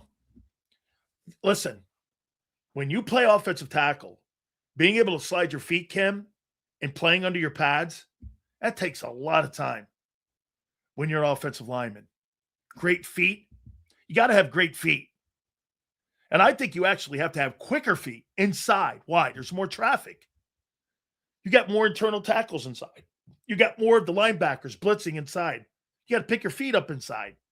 So I think you got to have quicker feet, not better feet, but quicker feet. You got nose tackles, D tackles. You got to pick your feet up in there. That's why Landon has significant knee injuries, 13, 14 of them. Tripping over a guy falling back on his. Hey, the worst part about playing O-line, you can make your block. You can slip and scoop the guy, and you're coming out. Guy falls back on the back of your legs, blows your knee out. You rarely see that with D lineman guys. It's a job hazard, man, playing O-line. So I love the fact that he liked Markel Bell. Dude, I got to say this to you about Zach Bond, listening to him talk today. Zach Bond has to be one of the greatest finds in Philadelphia Eagle history. Who that fucking guy is right now is unbelievable. This guy was a wedge buster in New Orleans. And he's that guy?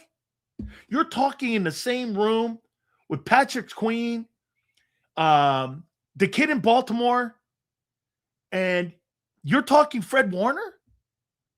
Unreal.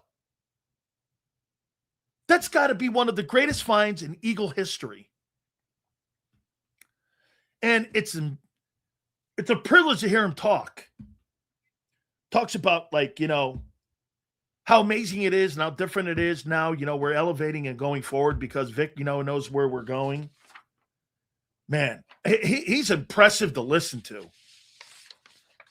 You're talking about Zach Bond in the same conversation with Fred Warner and Roquan Smith. Hey, you know what? Barkley spoke. He's another guy you like listening to. He talked about the new O-line scheme. A lot of new stuff to learn. A chance to really do some things in the passing game. You didn't want to give too much away. Just about going along and understanding the new schemes. Liked what he said. Jordan Davis was asked a ton of questions about his running mate. Those two guys, man, I'll tell you what, they really do pick one another up. Really cool. They were talking about their days in Georgia. That's a thing, dude. Jalen Carter speaking. A lot of love with the organization. Showed me a lot of trust. Day by day, I want to work to get better.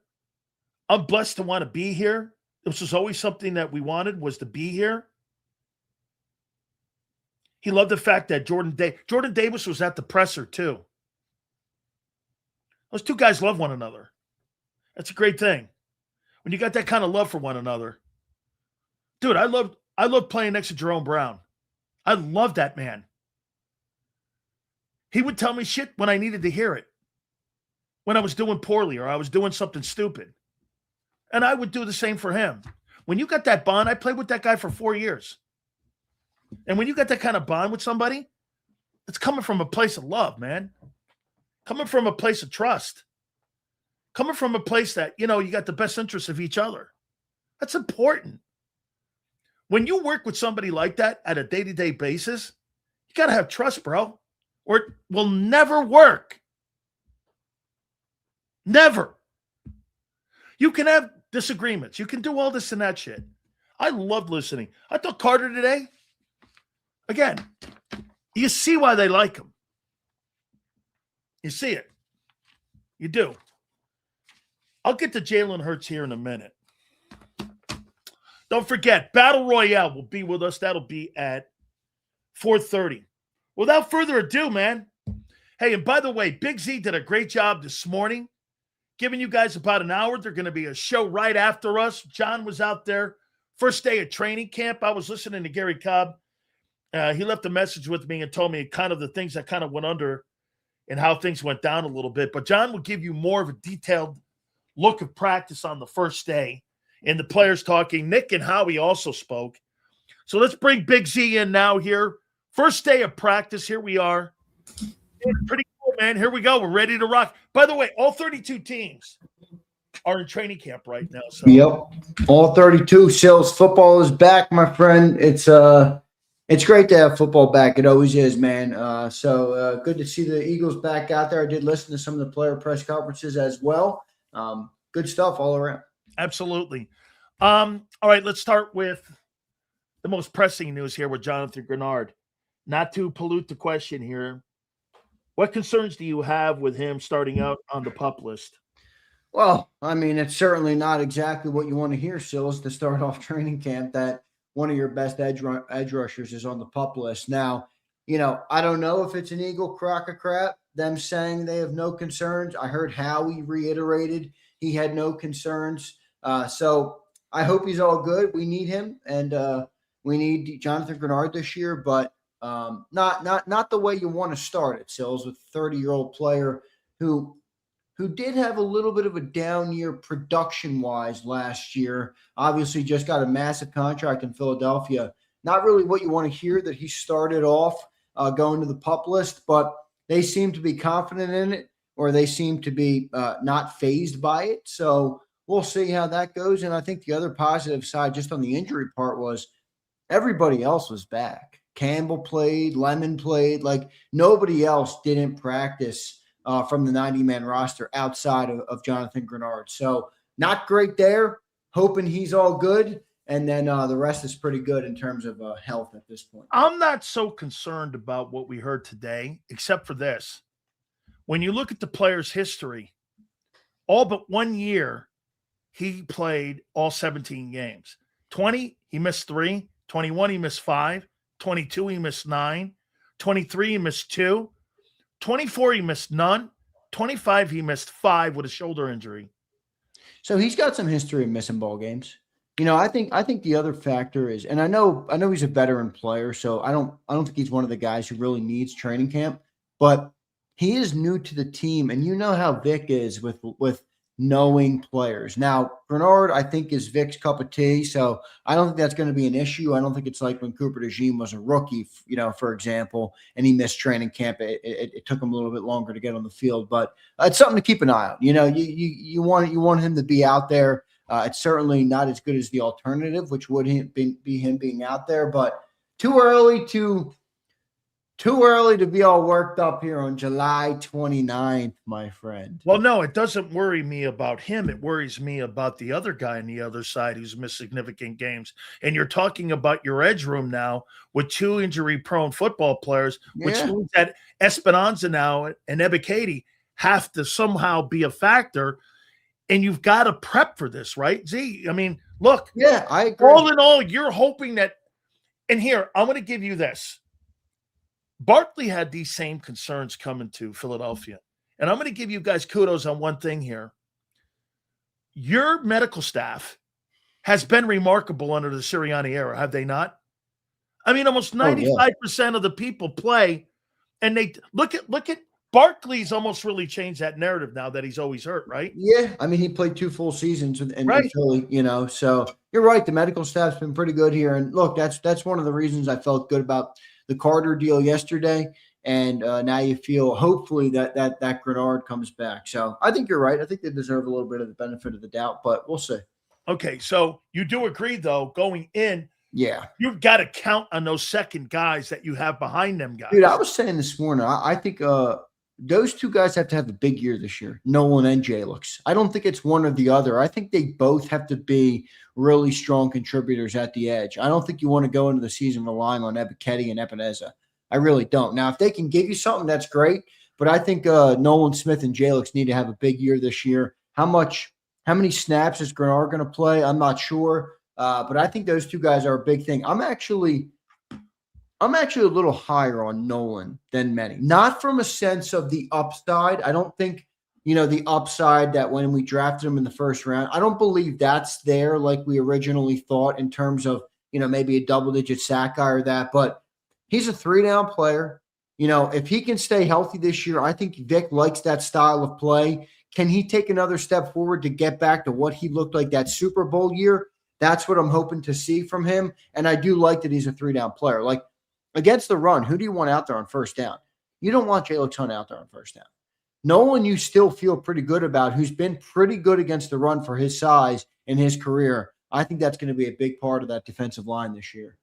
He's got a chance to make a boatload of money here. Oh, yeah. If not here, somewhere else. Well, what I'm saying is that let's just go by the player's history of Grenard. Say he misses a couple ball games. All of a sudden, you're relying on him. He goes into a ball game, gets 2.5 sacks.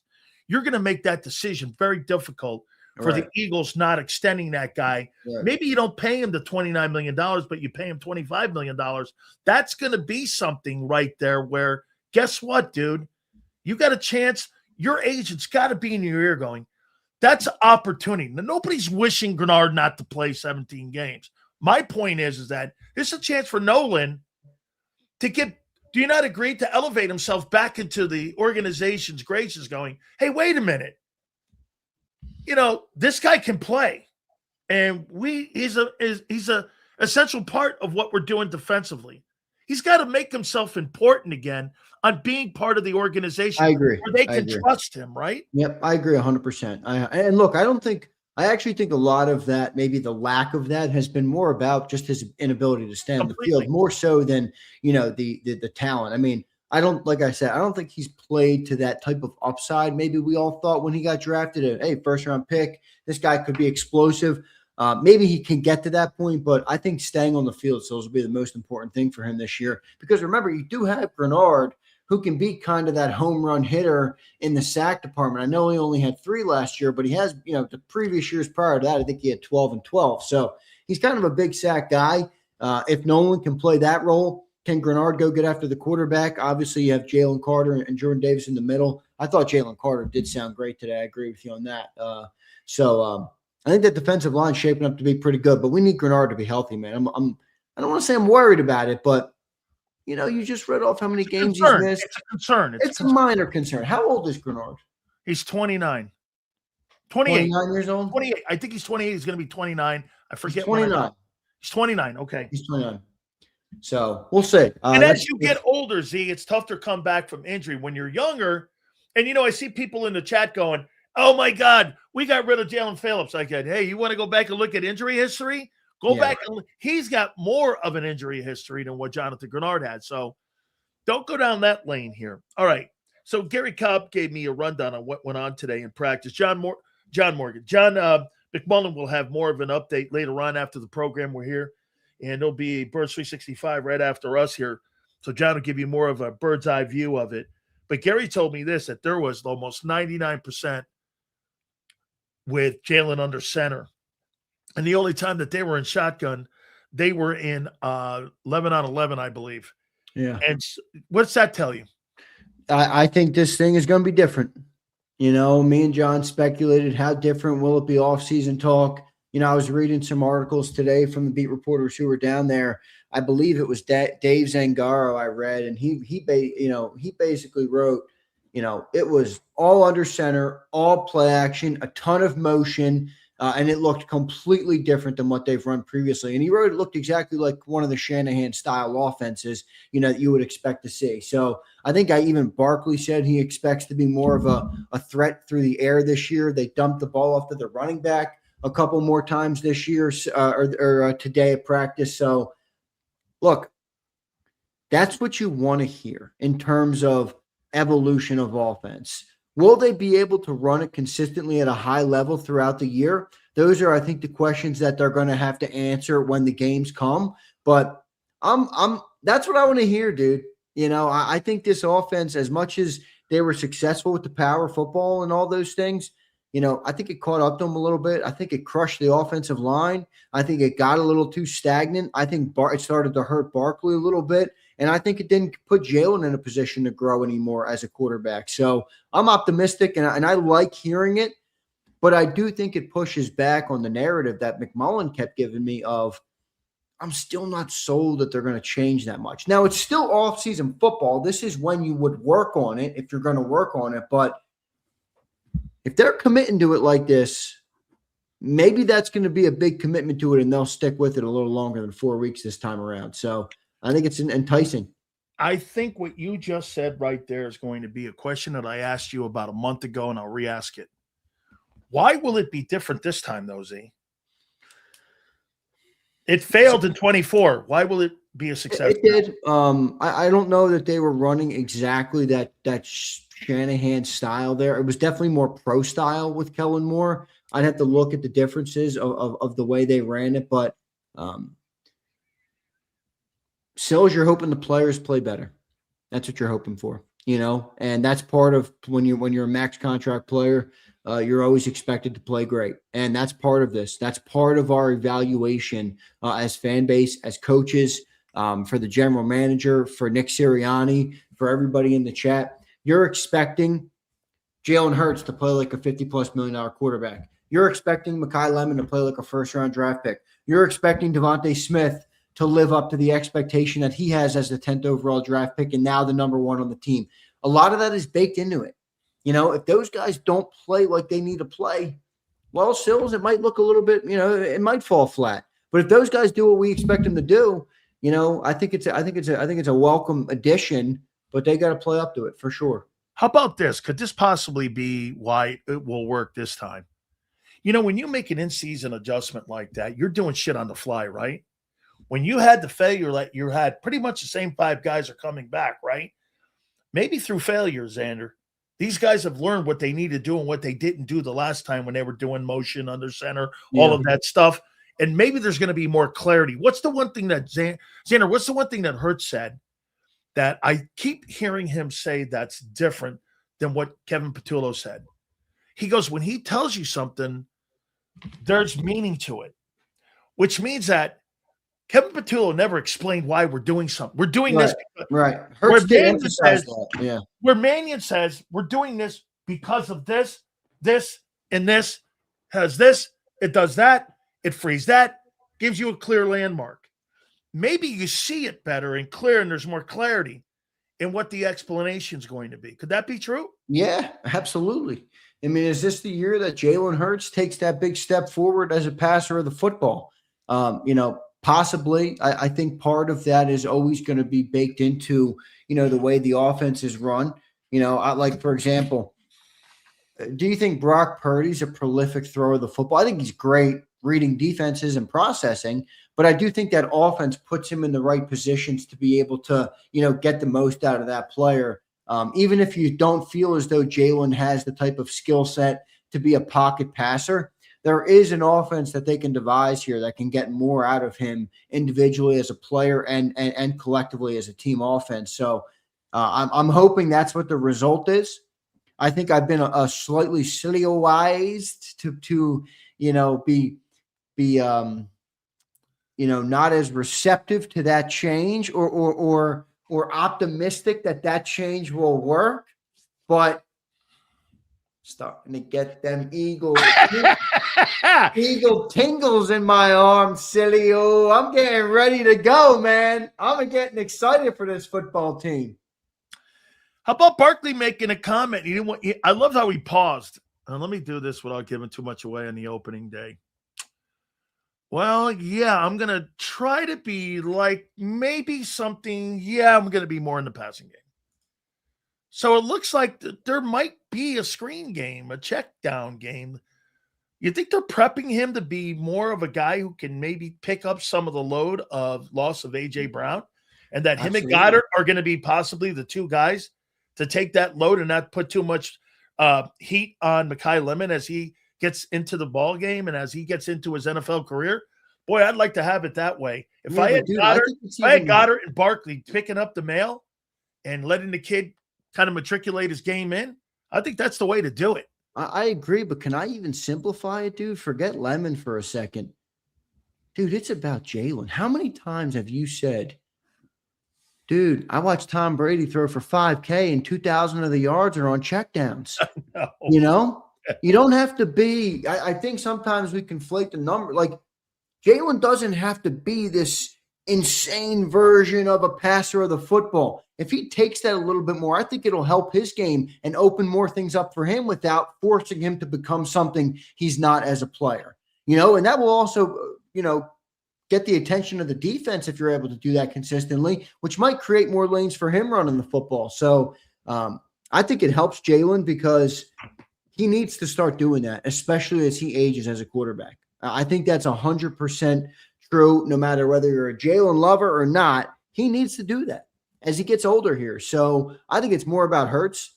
Maybe they're coaching him up, telling him, look for that check down more, look for that check down more. Like if I were Mannion, you almost want to beat that into his head too much, because if he's here and you tell him to be here, maybe he'll fall right in the middle, and that's where you want him to be probably. So I like that they're doing it, and I think they should do it. Honestly, I watch every good quarterback check the football down. I watch all the winningest quarterbacks check the football down. Jalen has had the ability always in his career to run the ball, and that's good for him. But taking the check down will not hurt him. It's a good thing. Yeah, to take it, man. So I think it's a great thing, and I do hope we see more of it this year.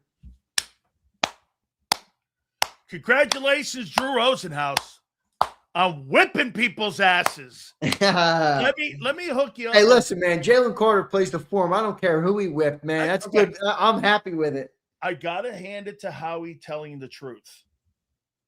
Okay, we like getting these deals done in April. The market changed.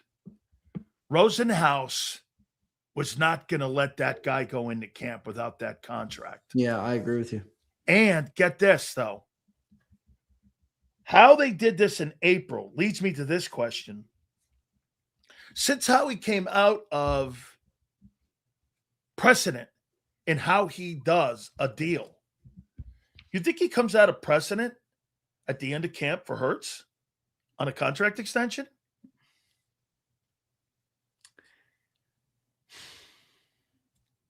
This is un-Howie, right? You give a guy a market-setting deal? I don't think they're giving Jalen the deal now, do you? He's unpredictable right now. I'll tell you what, if I'm Jalen Hurts, I might be calling up Drew Rosenhaus. Get rid of Nicole Lynn. Well, I don't know. I mean, hey, the first deal is good, but Jalen Carter just got a contract. When let's be real, I don't know how many other agents would have got that contract through. That year, no way. Right. No way. You know what I love about Drew, how he works? No victory laps. He let the organization take the lead. Hey, the market changed.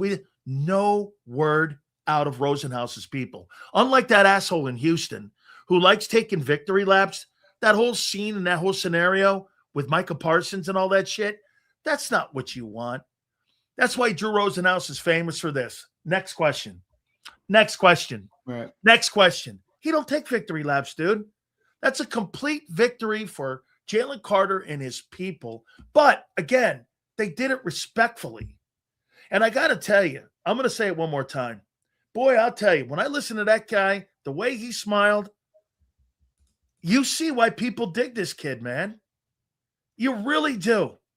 And you pull for that guy. You want him to be successful. Hey, man, I'm here with my guy. Here's Jordan Davis sitting here. I was on my recruiting trip. He took me around. We've known each other all these years. The organization having faith in me and belief in me, that's what it totally means that too. Everything he said, he was as genuine as you can get. You see why they like him. The narrative of this guy being some type of asshole or whatever is not nearly true. I like the kid, man. There's a lot listening to him that I like. I mean, he was more talkative today too. He sounds a little bit more confident. Well, he's got 37 million reasons to be that way. 38 million reasons to be that way. You know what I mean? I agree. But I also think it's a necessary evolution in a player like that who becomes, it's one thing to be a rookie with high expectations. It's another thing to play to that level, to be that type of leader on the team, on the field, in the locker room, all those different things. So, I think Jalen Hurts was more vocal today too. I mean, he got up there. He started rambling right away, man. I mean, I'm like, damn, Hurts is going off here. So it feels as though there's a good energy around the Eagles right now. There's a good aura around the Eagles locker room right now. You know what else I noticed? And I don't know, you tell me. Maybe I'm reading too much into it. I think Jalen Hurts really didn't like AJ Brown. Yeah. I never saw him. No, I think the If I relationship. can remember, I think the relationship wore him out. yeah, but I think he avoided, like for example, you saw today, he goes up to all the receivers, the video of him going up, dapping up every single receiver in the group. Like, how much did we see that last year? I don't know if that was all Jalen. I mean, you could argue it's a knock on him, but maybe AJ gets out of there, and I think Jalen's like, let's go here. You know, let's build cohesiveness in this unit, you know, and maybe correct what we might have done wrong in previous years. And AJ Brown, look, I like AJ Brown. He's a great player, but the dude's an emotional guy. He's an emotional cat, man. Yeah, but you knew that. Yeah, but that doesn't work with a player like Jalen, dude. Okay. Jalen's is a hardcore, stoic kind of guy. Always has been. Dude, he got benched in the Natty, and he fucking had a stone cold face on the whole time and was the first guy on the field hugging Tua. Now, it's a long time ago. I get it, but Jalen has always been Saban-esque from a seriousness type of personality. AJ's like this fucking emotional, up and down, highs and lows, cryptic tweets, cryptic things, cryptic comments. And like Jalen, I think, is just like, fuck you, dude. Like, I'm done with that. I think it tired him out. I think it wore him out. So maybe the Eagles saw that too. And, you know, hopefully this receiving group has a better, you know, a better, you know, chemistry in that locker room. And I think they might. Can I tell you why he was more talkative today, in my opinion? He's not going to be contradicted anymore. You're not going to see some fucking psycho tweet or some cryptic conversation. Yeah, Dontavian Wicks isn't going to try and take away from what Jalen Hurts. Yeah, Dontavian Wicks is not going to sit on the sideline reading books. Okay, you're not going to have anybody contradicting the leader in the huddle. A.J. Brown contradicted Hurts every single week. And that surely became tiring. I mean, now, guess what? He says whatever he wants. He can now. You know why? He doesn't have that other guy on the other side going, what's that guy going to say fucking tomorrow on a tweet or some podcast with somebody? What's he going to say about the offense? What's he going to say going, it is what it is, and you're used when you need to be used. You're not going to hear any of that stupid shit anymore. Right.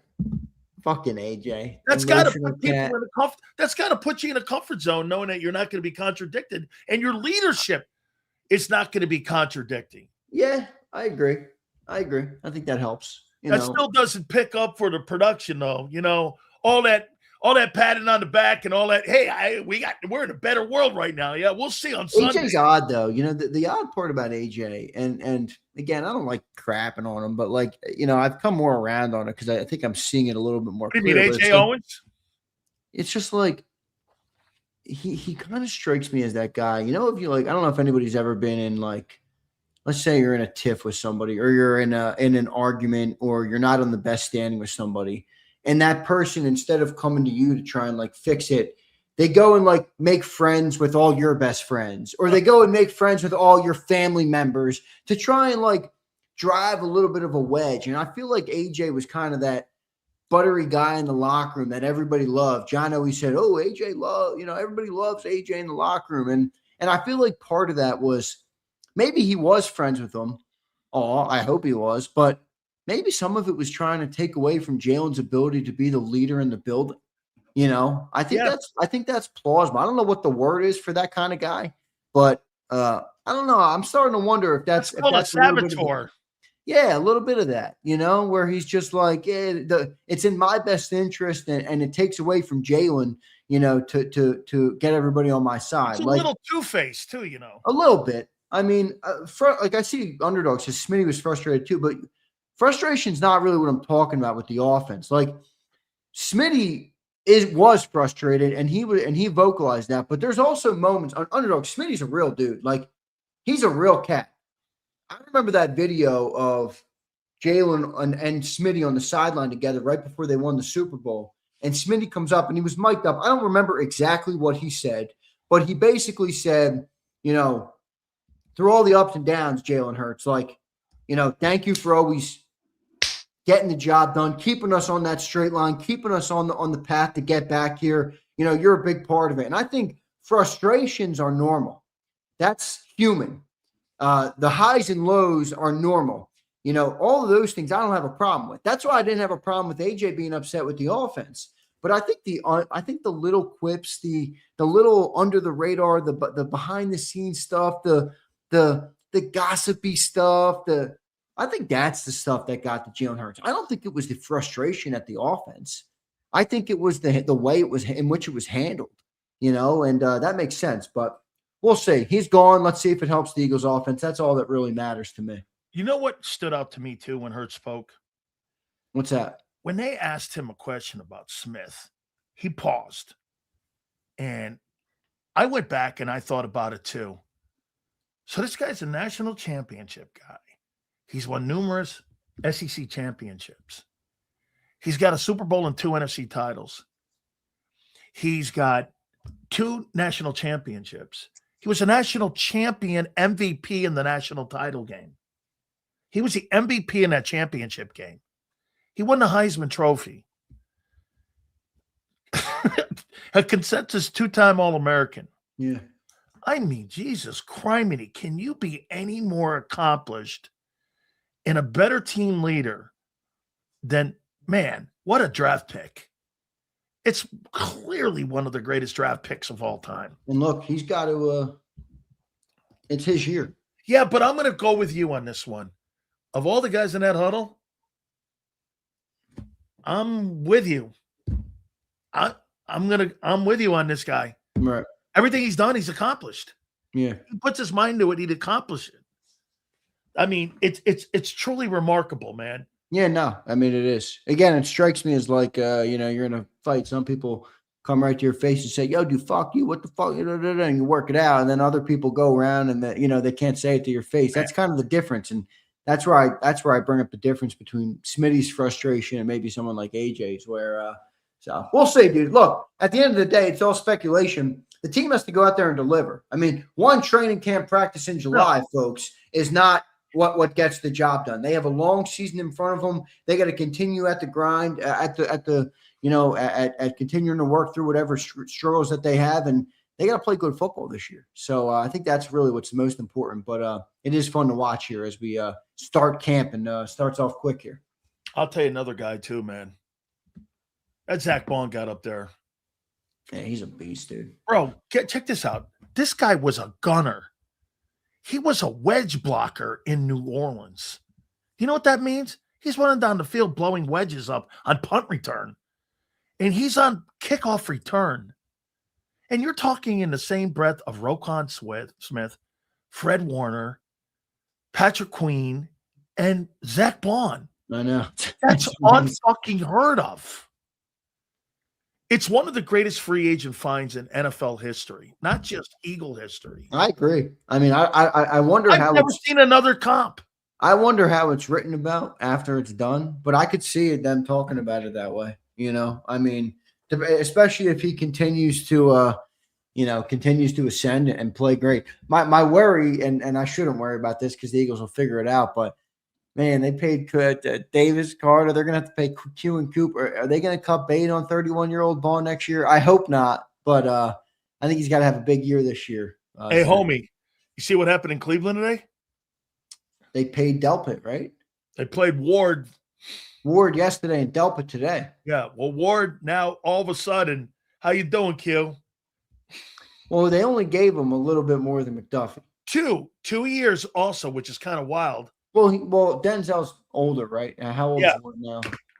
Yeah. Denzel Ward age. He's 29, so that makes sense. I mean, you're not going to give him a 4-year deal. No 4-year deal with that guy. 2-year deal for him, 31 and change, I think it was. Yeah, Q's getting 33, 34, 30, maybe 35, depending on how much it balloons next year. So the thing about Q is, like, it's always a difference because depending on where you go, like, I feel like most of the best players have now been paid at that spot. So it might not go up too much more. It will eventually, but if the jump kind of just happened, if you remember, like the Well, quarterback. the jump in the DT went from 31.5 to Yeah, but that's 30. because Simmons hadn't been paid, Carter hadn't been paid. Like none of the big guys got paid. If you remember when the quarterbacks jumped to 50, it was like they all got paid. And it was like 50, 51, 52, 53. It never really ballooned to 63 until this year. So I think that not much in it topped out, but I think 33 for Quinion gets the deal done next year, 32-5, 32-5, something like that. And by the way, I'm giving him every dollar. I'm not even thinking about it. No. I mean, I'm not even thinking about it. There's no debate. There's no debate on those two. He's got to have a big year this year, though. By the way, I will tell you this. The DT in Dallas and the DT in Seattle are one happy bunch of guys today after what happened with Jalen Carter, because those guys are going to set the market too. Those guys are great DTs. The guy in the reason that defense in Seattle is as good as it is because of the defensive tackle in Seattle. Do you agree with this comment that I made earlier about your offense? The two most dominant football players on your offense. And when I heard Lane Johnson talking today, I'm sorry, dude. Name me a better duo in pro football than Jordan Mailata and Lane Johnson.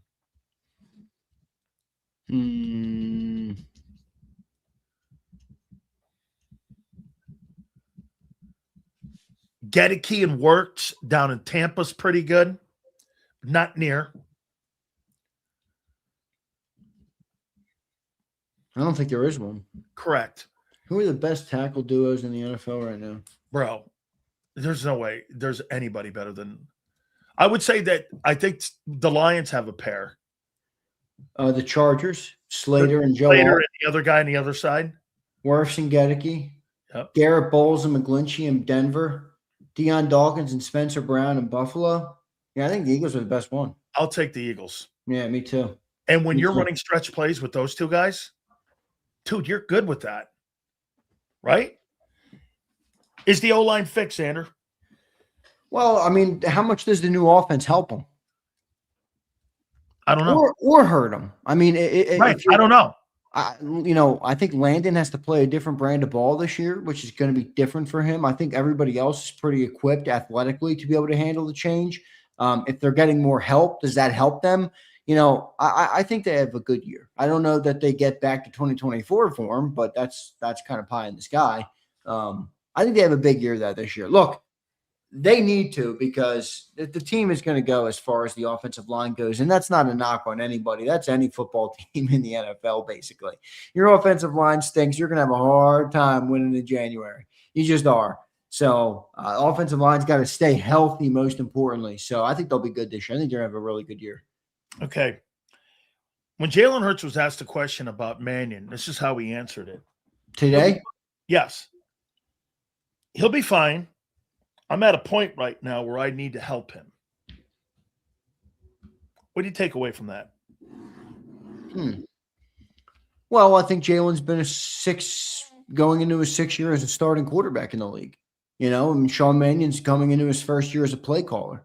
I think there is a bridging of the gap there where Jalen, just as the most experienced guy in the room in terms of an everyday, guy who's been because when you're a quarterback, I mean, let's be real, that's the closest thing you are to the play caller. There's no other position on the field as close to the play caller as the quarterback. Obviously, that's who communicates in your ear. So I think Jalen's helping him with that. Get me the play calls here. This is what you need to do in terms of how to keep the offense efficient in terms of getting the calls in, maybe things like that. So I think Mannion setting the tempo for how they want to play offense, and then Jalen helping him fill in those gaps, to me seems like the right match there for those two guys. I mean, Jalen has been at it for a while now. I mean, he's a veteran quarterback now in the league. I mean, this is year 7, year 6 as a starter. A lot of starting. It's a lot of football. Okay, here's something that I'll ask you here. Then, what do you make the quarterback is the more experienced play caller than your offensive coordinator? Yeah, I mean, in a brand new system that Jalen's never run.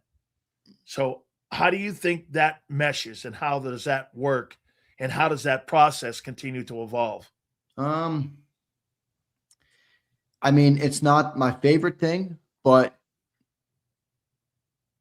who do you believe would have been a better option to try and run? Let's say the Eagles went into the interviews knowing we want to change our offense to this, and McDaniel already says, "Hey guys, I'm not coming to Philly. I'm not even flying in for the interview. With all due respect, not where I want to coach. I got an offer in LA. My family loves it. I love Herbert, whatever the case might be."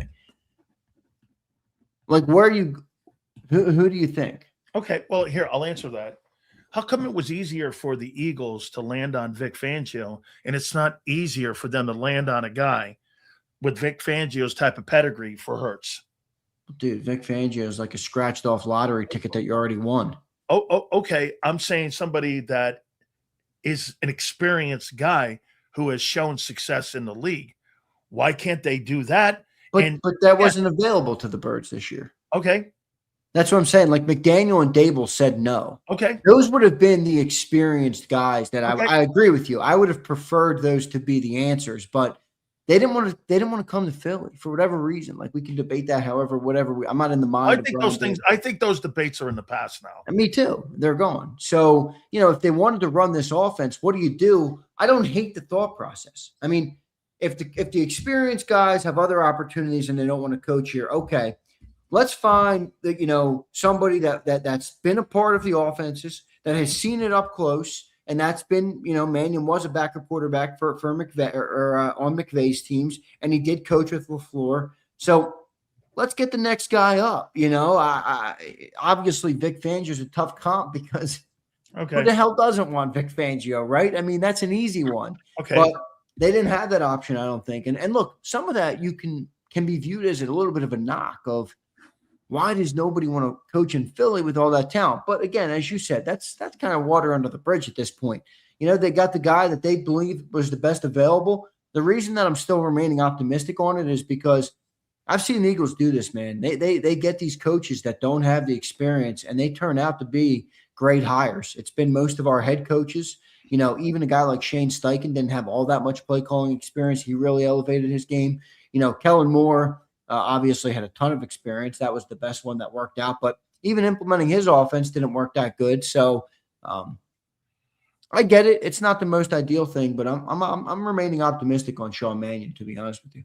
Okay, so do you think then, with that answer that you just had right there, and this is where I'm going with it, you think Nick is molding Sean Mannion to what he wants the offense to look like for Jalen? And that's why you're hiring a player or a coach like that to be able to mold him into what they want to accomplish? Because, again, you're not going to get any pushback with a veteran guy. Yeah, I agree. But this is kind of Mannion's background, right? So I don't know if molding him is the right term, just because this is his background. Like, if for example, if Mannion grew up or don't you agree Kellen Moore got molded to what Nick wanted?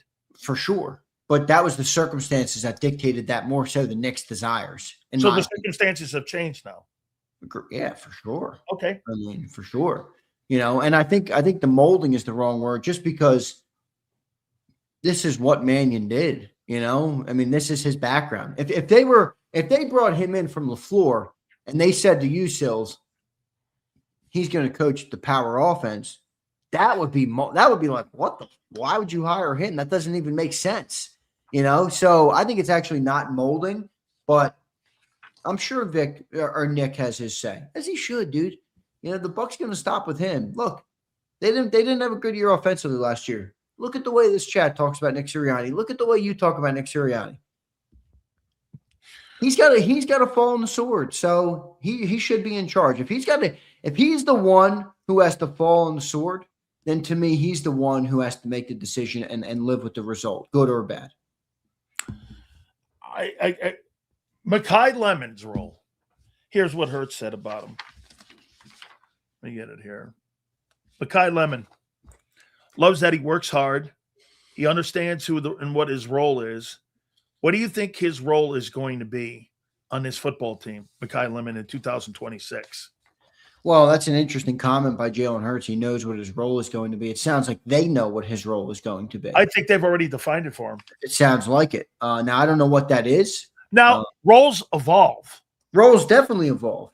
and maybe the role is bigger than we're thinking. Maybe they said, look, dude, we traded A.J. Brown and spent a first-round pick on you. It's time, my friend. I think this is right here. I agree. I think it's more – Leon, can I give you a hybrid, Leon, of like he mixes and matches at 2 and 3 based on what personnel package or what formation they're running. With defenses. Exactly, with Wicks. And because I think they're even going to move Smitty around. So I think it's more of a 2 to 3. I know that's kind of a bullshit answer, Leon, but I don't think he like for example, last year Dotson was the 3. He was never the 2. He was the 3. I think Mekhi will have more opportunities at the 2 than what Dotson had a year ago, but I don't think he's the, unchallenged number 2 on the team like Devontae was a year ago. I want to ask you something about Barkley and what he said. Did you think it came off like excuses on why he didn't excel last year? And let me quote him. I thought I was trying too hard last year and I was trying to overcome for things. I was indecisive last year. The change in the new scheme, hopefully that'll be involved more in the passing. But a year ago, there was a lot of uncertainty.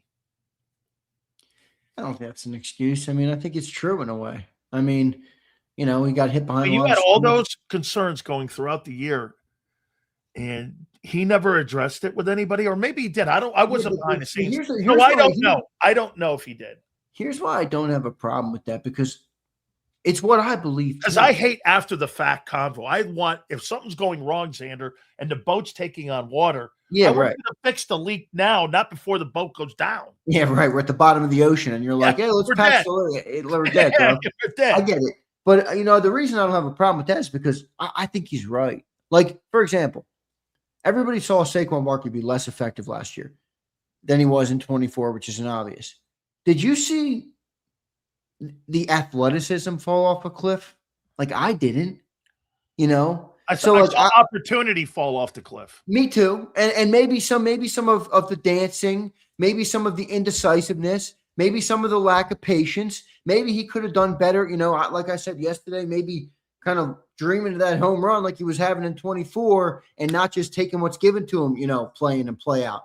So I agree with the answer. I don't have a problem with it. I think it's honest, because I didn't watch Saquon last year and say his numbers are down because he lost a step, or he isn't as fast, or he's on the wrong side of 30 and you're starting to see it. Father Time's catching up. That's not what I saw. I saw some maybe worse decisions. I saw, maybe, like I said, some indecisiveness, maybe some lack of patience, like he mentioned. I think that's all honest. I think it's fair, and I think it's true. So I have no problem with the answer. Do you think this is a possibility also, and what he was talking about?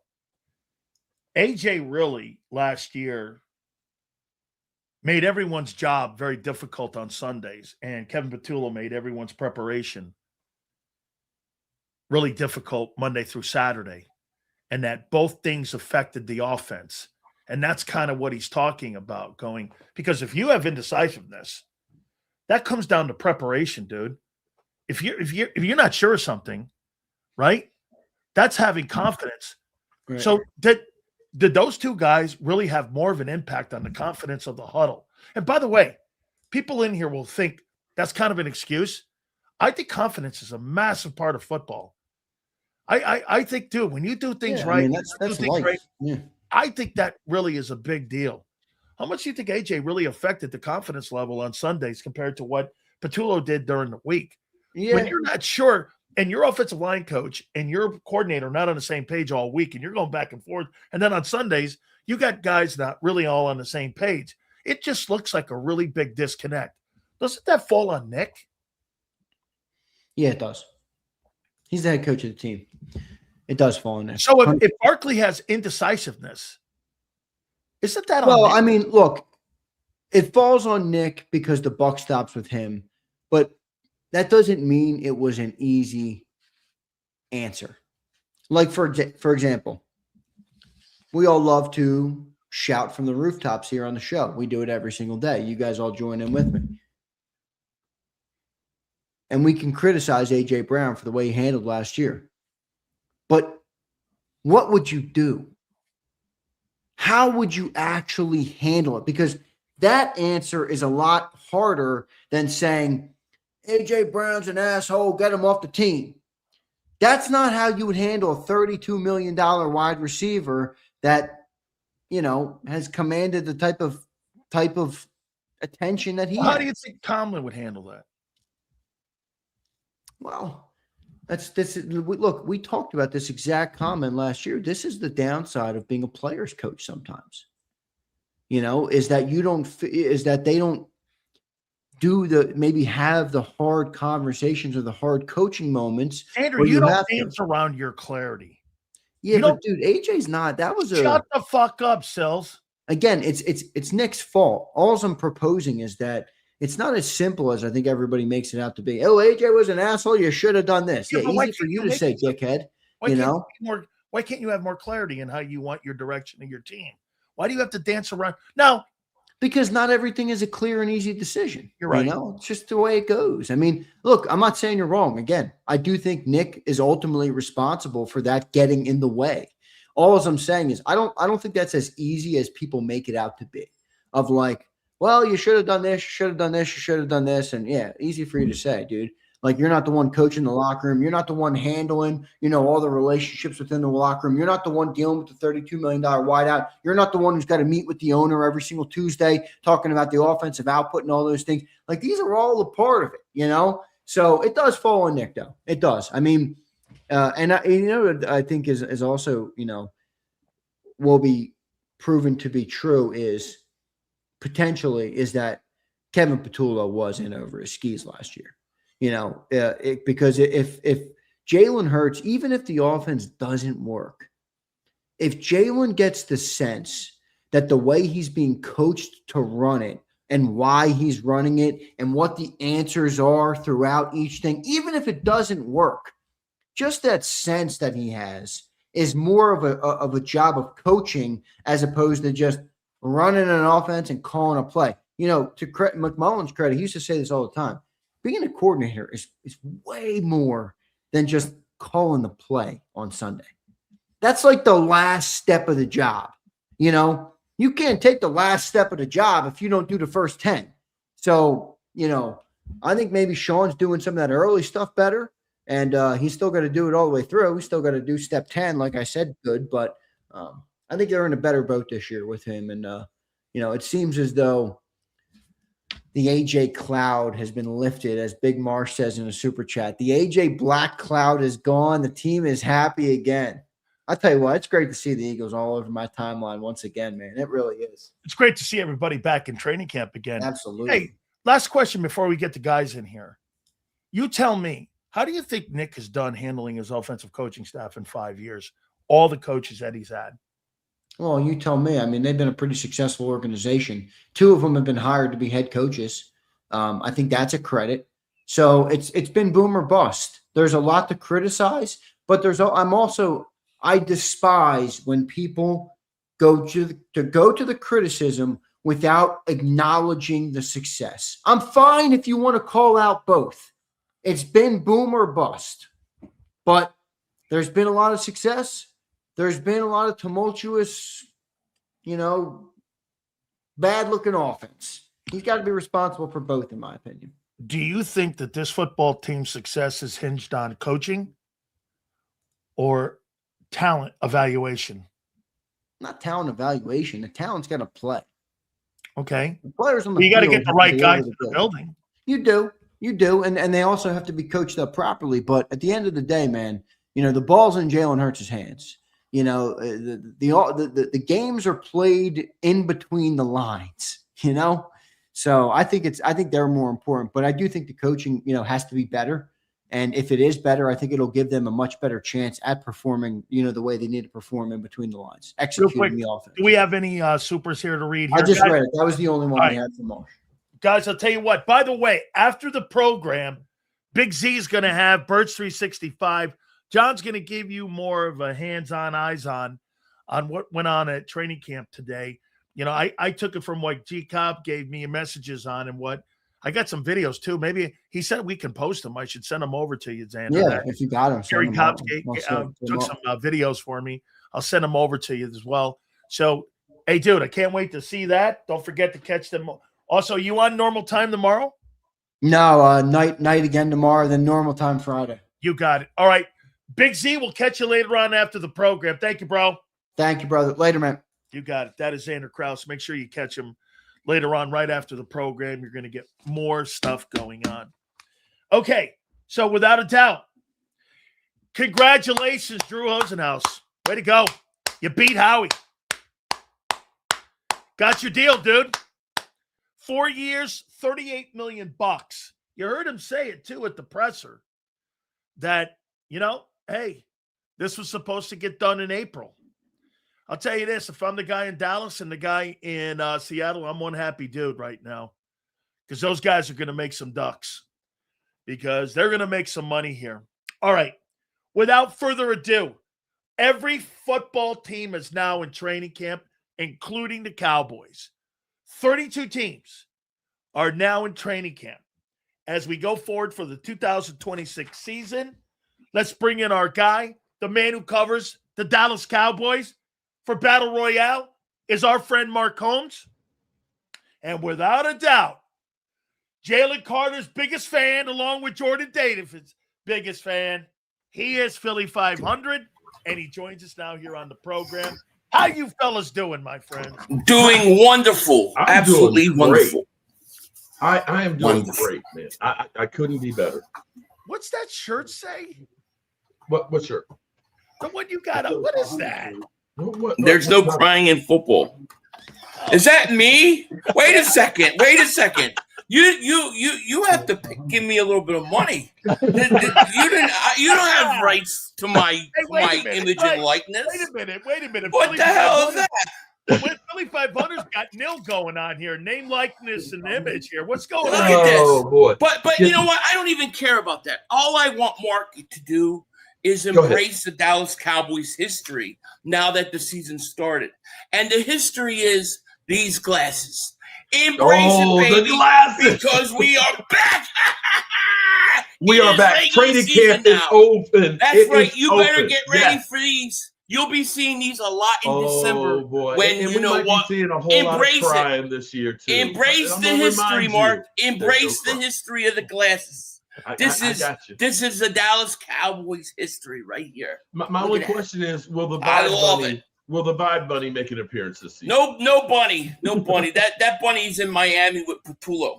Hey, so the rabbit died. Philly. Well, I want to start with you, dude. Carter gets a 4-year contract with the Philadelphia Eagles. You tell me. Mm-hmm. How about this? Do you believe all the issues have been resolved now with this 4-year contract? I mean, what issues? Injuries? His shoulder was hurt last year. And maturity. I think the maturity thing's probably an ongoing process. But I mean, he was injured last year. So, I mean, that was a big part of it. But yeah, of course. This is no surprise that they signed him. I don't know why anybody would be surprised. This made perfect sense. Perfect sense. So what they've done is they've taken the injury concern that people had. There was a big narrative about it, and his maturity. And I agree with you. It's not a factor. When you pay a guy $38 million and you give a guy $162 million, I mean, you've got no concerns on the player. So you have no concerns on the player going forward this year, coming off that year. No. Okay. No. You thought he played well last year? No, I didn't think he played his best. I don't think he played as good as he could. I thought he was hurt. I thought he came in a little bit out of shape. But that's not a reason for me to give up on him. I mean, he was going to get signed all along. But here's the one thing again about Mark. The guy didn't have any surgery whatsoever. And what do you mean? He didn't have a surgery. He didn't have any surgery. He had a procedure in December. What was that? He had plasma shots. That's not a surgery. Well, what's that? Well, that's got to go in your body, does it not? It's like cortisone shot. The big ass needle like that. I tell you cortisone shot. Yeah, that's kind of like maintenance. Because I tell you what, I had hydrochloric acid shots in my knee, and my shit feels better than the last 20 years. There's no excuse now. If the guy, listen, Rosenhaus, he won this because Rosenhaus was not going to let that guy play this year unless he got that contract. and he did. And kudos to Drew for making sure that the maturity issues were not a factor and the injuries were not a factor, and the Eagles were sold on it. And kudos. The Eagles were always going to sign him. Wait, I don't. You act wait like they're trying. Well, they got manipulated into well, it. They wanted Howie to sign Roseman said we wanted it done in April. They wanted it done in April. Sometimes a contract like that probably He's never takes a done little a more time. contract on the day of camp. All I can tell you is that if you just looked at the tea leaves, everything pointed to them signing him as soon as camp started or around camp. So I don't know why. They kind of had a gun to their head on that. How about this one? So what does that mean for your D tackle? Oh, he's like, yeah, I'm gonna be getting paid. Yeah, he's licking his chops. You have to pay him. And Stephen Jones commented on it. He said they've already had some talks and stuff in there. And the Cowboys typically, when they get to camp, that's when they end up doing all their deals. They did Deron Bland. They ended up doing Jake Ferguson last year. They did Kayvon Turpin. So I look and say that'll be one they get done. It's just going to cost you a lot. One thing I do want to say, because everybody's still thinking that George Pickens is, that he's going to be gone this year. One thing that the Cowboys might be trying to do, because most people don't understand that when you end up signing this contract, the guarantee money goes into escrow. So you're writing that check and you can no longer use that. The Cowboys may be using, instead of getting George Pickens paid right now, to say we're better off taking the $27 million hit now and we'll pay that guaranteed money next year. And that'll give them the flexibility to go ahead and do a Quentin Williams. And if they actually are trying to get somebody like Max Crosby. I think the guy that's got to be concerned about his job moving forward is CeeDee Lamb. Thank you. I think I said that on this program a few weeks ago. I think that guy, his job, again, is something that you want to keep. I'll tell you what, that guy has a lot of drops, bro. And the last few years has missed some time with injuries. Yeah, he's older than George Pickens, and there's an out after next year. Philly, if you had to sign one of those guys, would you keep Pickens or would you keep CD? If I had to, I'd probably keep CD. Be honest. Less of a headache. I think you have more consistency. He's done it multiple years. I like Pickens a lot, I do, but he's done it 1 year. Let's see what he does multiple years. Okay. Let me say, the last playoff game we had, that first game, he dropped 2 passes to start the game and was completely checked out. Coach, everybody is like, what's up? What's wrong with you? And he literally said, I got to grow up. He got paid, and he's been injured. He went from 1,700 yards, dropped down to like 1,200, and then this past year right at 1,000. He's been injured. He is on the precipice of passing Des Bryant. So he's got a lot of, 45 yards. He's got a lot of miles on him. And that's where I keep saying CeeDee Lamb is not going to be CeeDee Lamb for much longer. He's going to start going downhill. So why would you get rid of a George Pickens? And he plays more in a physical position in the slot in there too, which he plays inside here. So that'll be something to keep an eye on. By the way, the Cowboys haven't made the playoffs in 2 straight years. You can't miss 3 straight years. That can't happen here. Hey, Philly, so you tell me if this is a concern to you. 2020, Jonathan Gennard missed 3 ball games. 2021, he missed 5. 2022, he missed 9. 2023, he missed 2. 2024, he missed none. In 2025, he missed 5 with a shoulder injury. In his 6 years as a player in the league, there's only been 1 season where he's not missed time. And now he starts the season on the PUP list. Are you concerned? You're always concerned with a guy that misses a lot of time, I guess, in that regard. But they knew what they were getting when they got him. So we'll see. As far as him being on the PUP list, I'm not worried about that at all at this point in time. To me, I'm not worried about that. If it was week 1, okay, but right now I'm not worried about it. Well, see, here's let me add this dynamic. Well, when you have 2 guys that are injured at both your edges right now, are constantly injured, Nolan Smith and Jonathan Gennard, that puts pressure now on Ebiketie and Esperanza, does it not? that those guys have to be a factor because, again, listen, I think these are good football players. I'm not dispelling that. But what I'm asking you is about availability. Okay, this has got to be a big year for Jalen Hunt, and maybe one of those other two guys have to be a factor in being able to pick up the mail in case one of these guys misses time, because both of them have missed time the last 2 years. Do you agree? Yeah. Somebody's got to step up. Yes, no question. What do you think steps up more, Hunt or Smith? Hunt. I think Hunt breaks out. I think Jalen Hunt's a stud. I think he's double-digit sack guy. I think he's gonna have a big year. And that's not to say that I don't like Nolan Smith. I just need him to be on the field and be consistent. But I think Jalen Hunt is trending up big, like very fast. Mark, is Dak ready for an MVP season? He's talking the talk. Let's see if he can walk the walk. I would say yes. I said with the consistency. I don't know that I've ever had a Dallas Cowboy team actually show up with 91 guys ready to practice. Nobody's on the pup list. Nobody. Now, Donovan Easy and Deron Bland, they're going to ramp them up kind of easy because they missed OTAs recovering in minicamp. But the team is healthy. You've got consistency as far as everybody is coming back. Javonte Williams, we'll see if he can repeat last year. You got George Pickens, who's got the incentives. Oh, there's my buddy Marshall. Marshall, you were supposed to email me, man. Yeah, look, I put out the olive branch and everything else, and you didn't show up. But wow. I love you, dog. He didn't show up. He didn't show up. He didn't show. I told him email me so I can make sure he does not. Marshall didn't show up. The guy threw out an olive branch and he didn't show up. Marshall, don't buy into their bullshit. Don't buy into it, Marshall. But keep on hitting the super chats for Sills, okay? Keep going. Hang in there, Marshall. Okay. Hang in there. But it's all good. It's all good. But I think he could quite frankly be an MVP. But it's all going to depend on how the whole team does.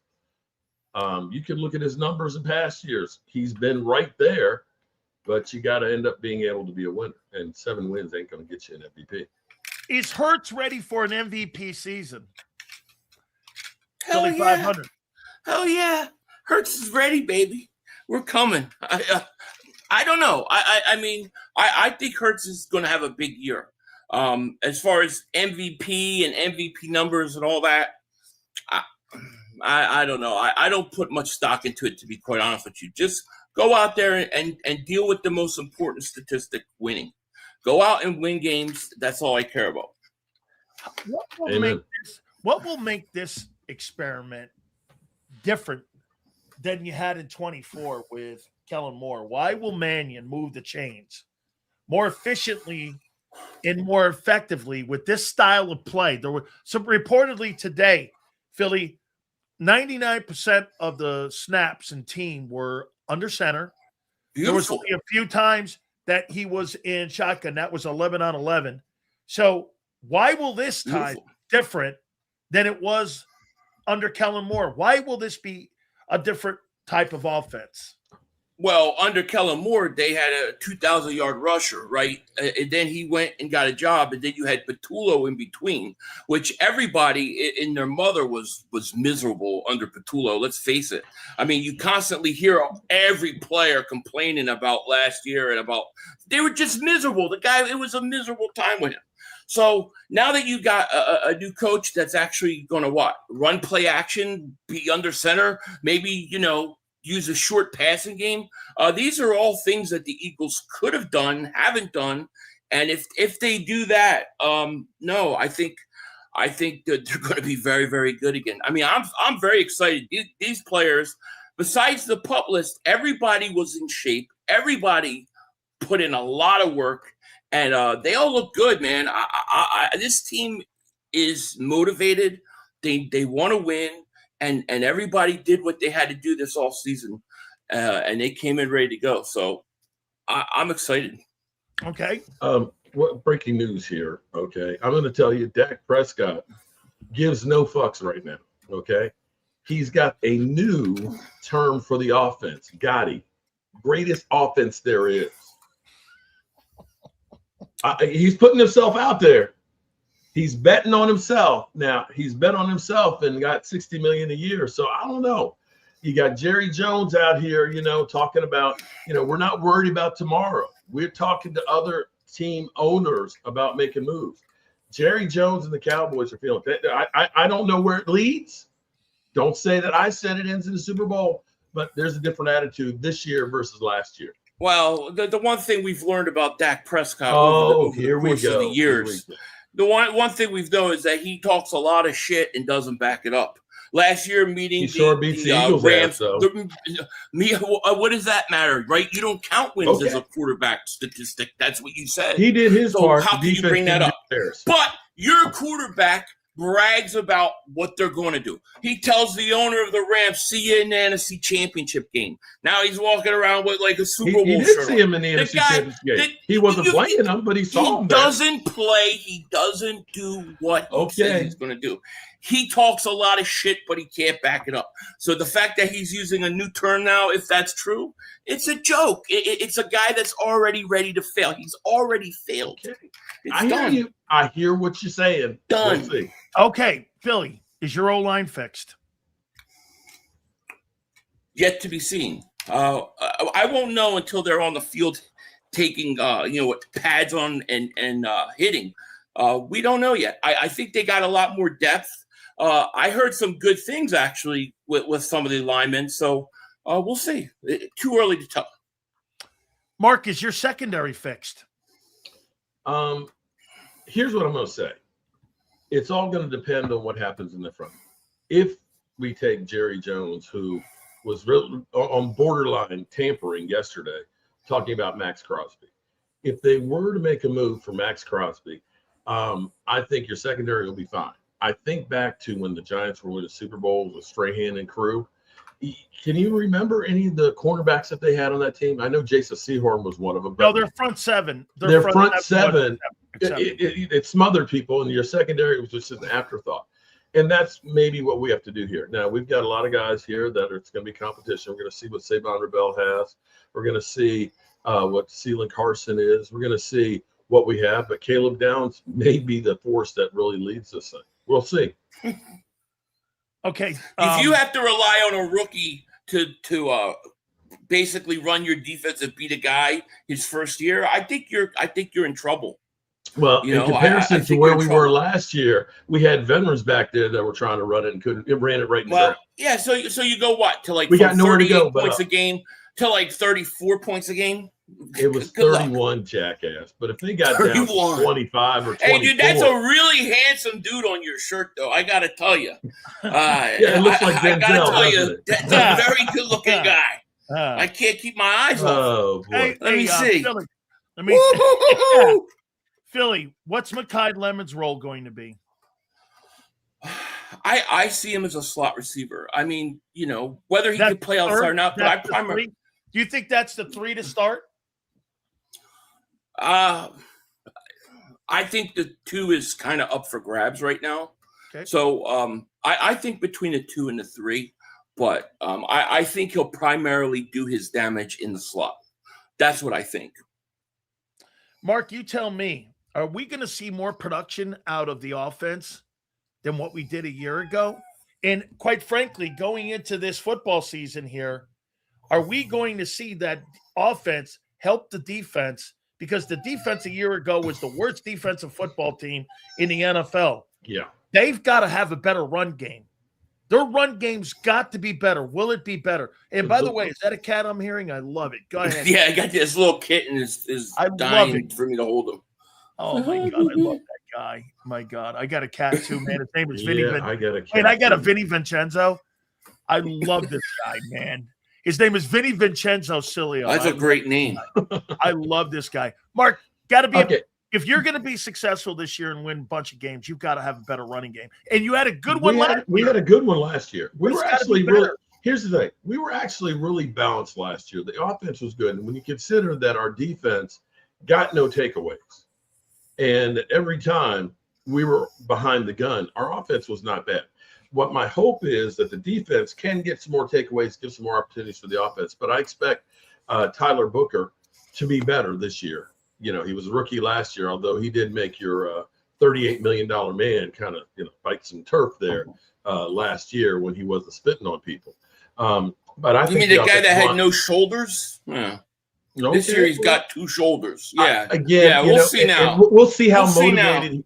We'll see how We'll motivated he is now that he's gotten the bag. Will he be an Albert Ainsworth? For a bunch of losers, this guy talks a lot of shit. That's what I'm here for. I'm here to piss off Marshall, and I'm here to talk shit and be a punching bag. How could he have been hurt? The Eagles had no concern. They just gave him a record-setting deal.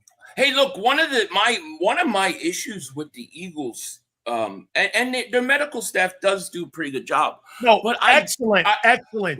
But I do think that oftentimes they either wait too long or rush guys back. I thought Landon Dickerson came back way too early. A few years ago, you remember when Deshaun Jackson literally played like 9 games or tried to play instead of just getting a surgery and getting it over with. I really feel like Jalen Carter, the same thing. You should have just rested him. The one thing you got to remember is that when Jalen Carter came back after that injury with the shoulders, he goes into that 49ers game. So he's got like 2 sacks, and he was probably the second best player on the field after missing all that time. So to me, I think that they should have rested him earlier. And it might not have been an issue, but it obviously was, dude. They had to pull him out of games because it would tighten up on him. Mark, I contacted Stephen Jones this morning, and I said I want to send Tony Romo a AAA. I want to send him a AAA membership. Oh, no, you didn't. He goes, the automobile insurance. I go, no. I want him to get the automobile insurance so they can tow him away, him being hammered. What'd you make of your boy there, man? Especially with the body cam video. That looked pretty dope. There's no excuse. I'm sorry. There's no excuse for him drinking and driving. Thank God it wasn't a case like Henry Ruggs. That's just stupidity. The bigger question with Tony Romo is you have to wonder, is his life kind of spiraling out? Because he was the golden child when he first came out. He was Tony Nostradamus. But he kind of got a knock. They said he wasn't really doing the homework, and he was kind of getting on CBS's nerves. They literally would show up at his door and make him do film study with them. So now you see him with the drunk driving. You kind of wonder what the hell's going on in your mind. Hey, Sills, do you a lot of people consider Dak and Tony Romo very similar, right? In their careers. Here we go. Stuff, right? Yeah. What's so funny is Mark hated Tony Romo. Boy, Mark hated Tony Romo. I remember when I first started listening to Mark Holmes, he would be on there talking shit about Romo, get him out, blah, blah, blah. Guy can't win the big game. And then boom, now it's I actually started doing excuse. Social media because the narrative was actually wrong about Tony Romo. Romo's a choker. Hey, what's Jules? You two guys know what Jules is? Guys, thank you, Marsh. It's Straddle, isn't it? Straddle. I have no idea. That's Straddle. Straddle here. All right, Mark. Going into the 2026 training camp, what's the one thing they have to address coming out of camp to be a successful football team? Left tackle. Left tackle. You've been consistent on this. I swear, if Tyler Guyton or Big Nate end up playing great at left tackle, the sky's the limit for that offense. Straight up. Your interior offensive line is great. Dak Prescott moves better in the pocket than anybody else. You've got Clayton Adams, who's going to be a head coach next year, going into the second year as offensive coordinator, as opposed to the prevent offense that the Eagles have. Cowboys offense could really shine, and it's going to end up being that left tackle. That no argument for me. Hey, let me ask you, what do you think your offense is going to be ranked this year? Last year it was 24th. What do you think it's going to be ranked this year? 12th. 12th.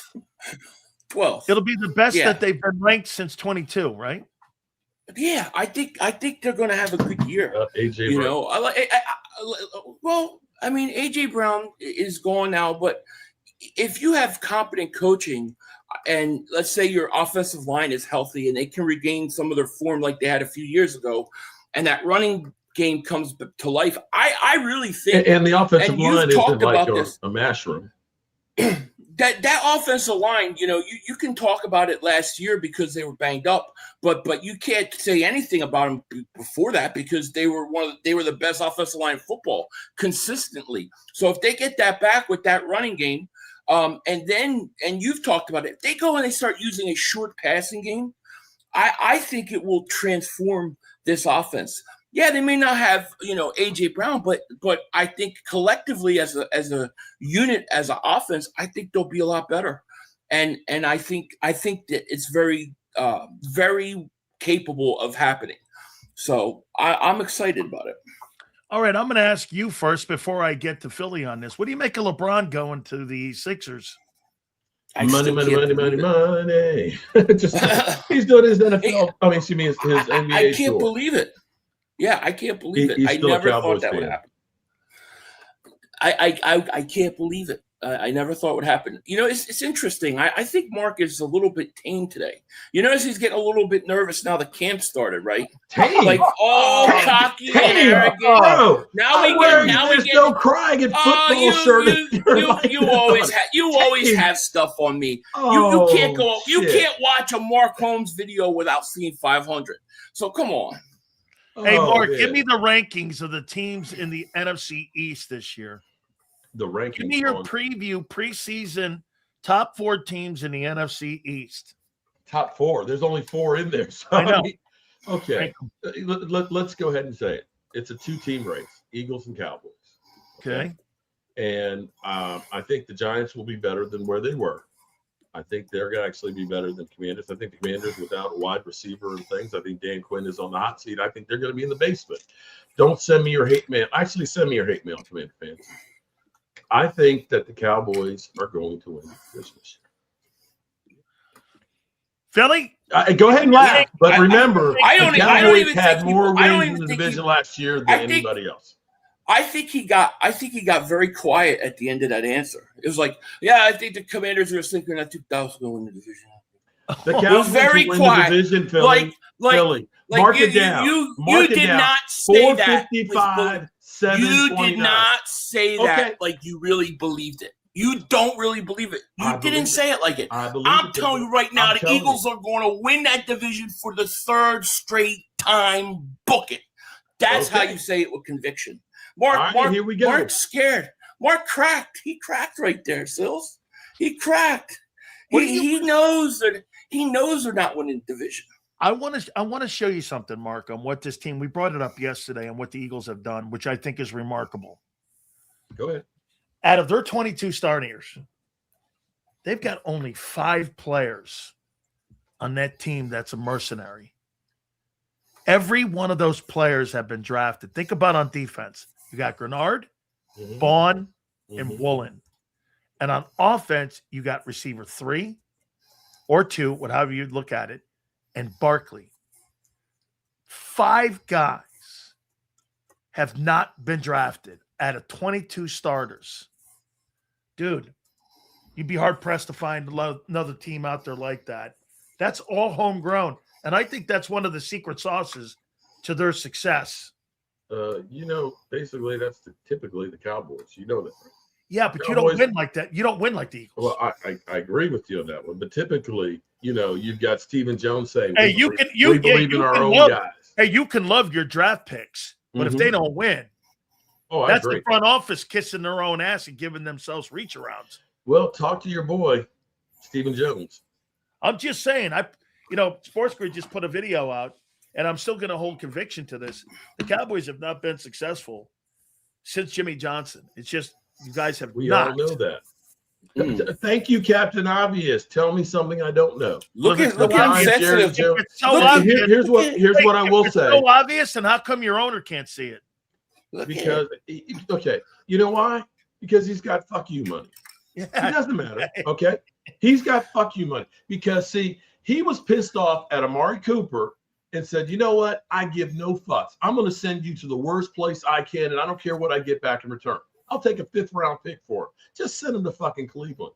And with Jimmy Johnson, I don't care. This is my team. I'm going to run it the way I want to in the ground, and he still gets paid. Now, I will say, if you watch that press conference yesterday, he's talking the talk correctly. But knowing Jerry Jones, he likes to stir shit up. He could just be stirring shit up and trying to get everybody all hyped up. But he recognizes that we have to do things differently.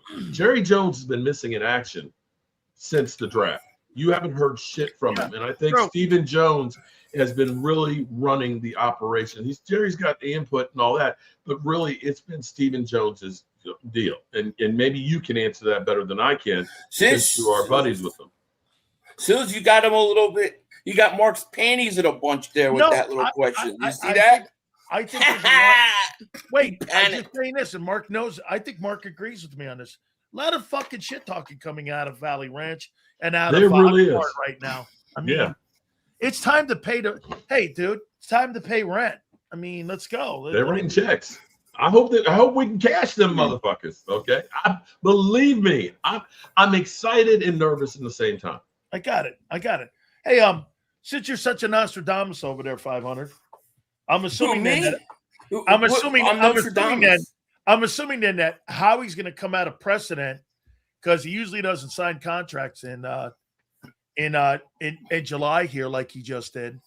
That Jalen Hurts' contract is coming end of camp, end of the year. Why end of the year? Not now. That was the plan all along. I've said this, and I believe this for basically like a year and a half now. I think after the 2027 or after the season will be the year to go ahead and renegotiate it. Yeah, but wait a minute. Okay, let's go by your premise. He plays great. Okay. So now you're going to pay the Jerry Jones tax of $65 million? Well, or are you gambling? What if the guy goes south? I just gave you the good side of it. What if he goes bad? Why in the world would the Eagles sign a guy if the football team and the offense doesn't do well? Why would I sign you to a $63 million contract? Well, at that point, they can make whatever decision they think. I mean, that's kind of the play. But if hit or miss. If you look at the way his contract was structured, it was structured where everything was kind of set in. I mean, people wonder why he's not a huge cap hit. Everything was already structured in it to save the team money. So I think they're just following the plan. And when it comes to the next contract, they're going to do it the same way. He doesn't have to be paid the highest. Yeah, but wait a minute. He doesn't care about that. But wait a minute. Why he should be, because he's got the resume. Here's what he's like Brady. He's more like Brady. Yeah, but here's what you put yourself in though. Okay, when you're just saying the plan is this, Mark, you tell me. So this is what they're doing. And like you said, this is not the plan. Here's the plan. We're going to wait until the offseason here. And let's give it, like I just said, let's give your side of it here, Philly. And he plays fucking great. You're going to put $65 million in that guy's pocket. Let's say he plays okay. Now you've got a tougher decision to make because you're back in the boat here. And if you don't win the Super Bowl, you're back in that conversation. How much am I going to pay the guy? I'm not paying that guy $63 million coming off the years that he's come off of. I'm just not. So it's really, am I right when I say this? It's either he does well or he doesn't do well is going to determine the 26th season on whether or not you're going forward with him. Well, I mean, it could.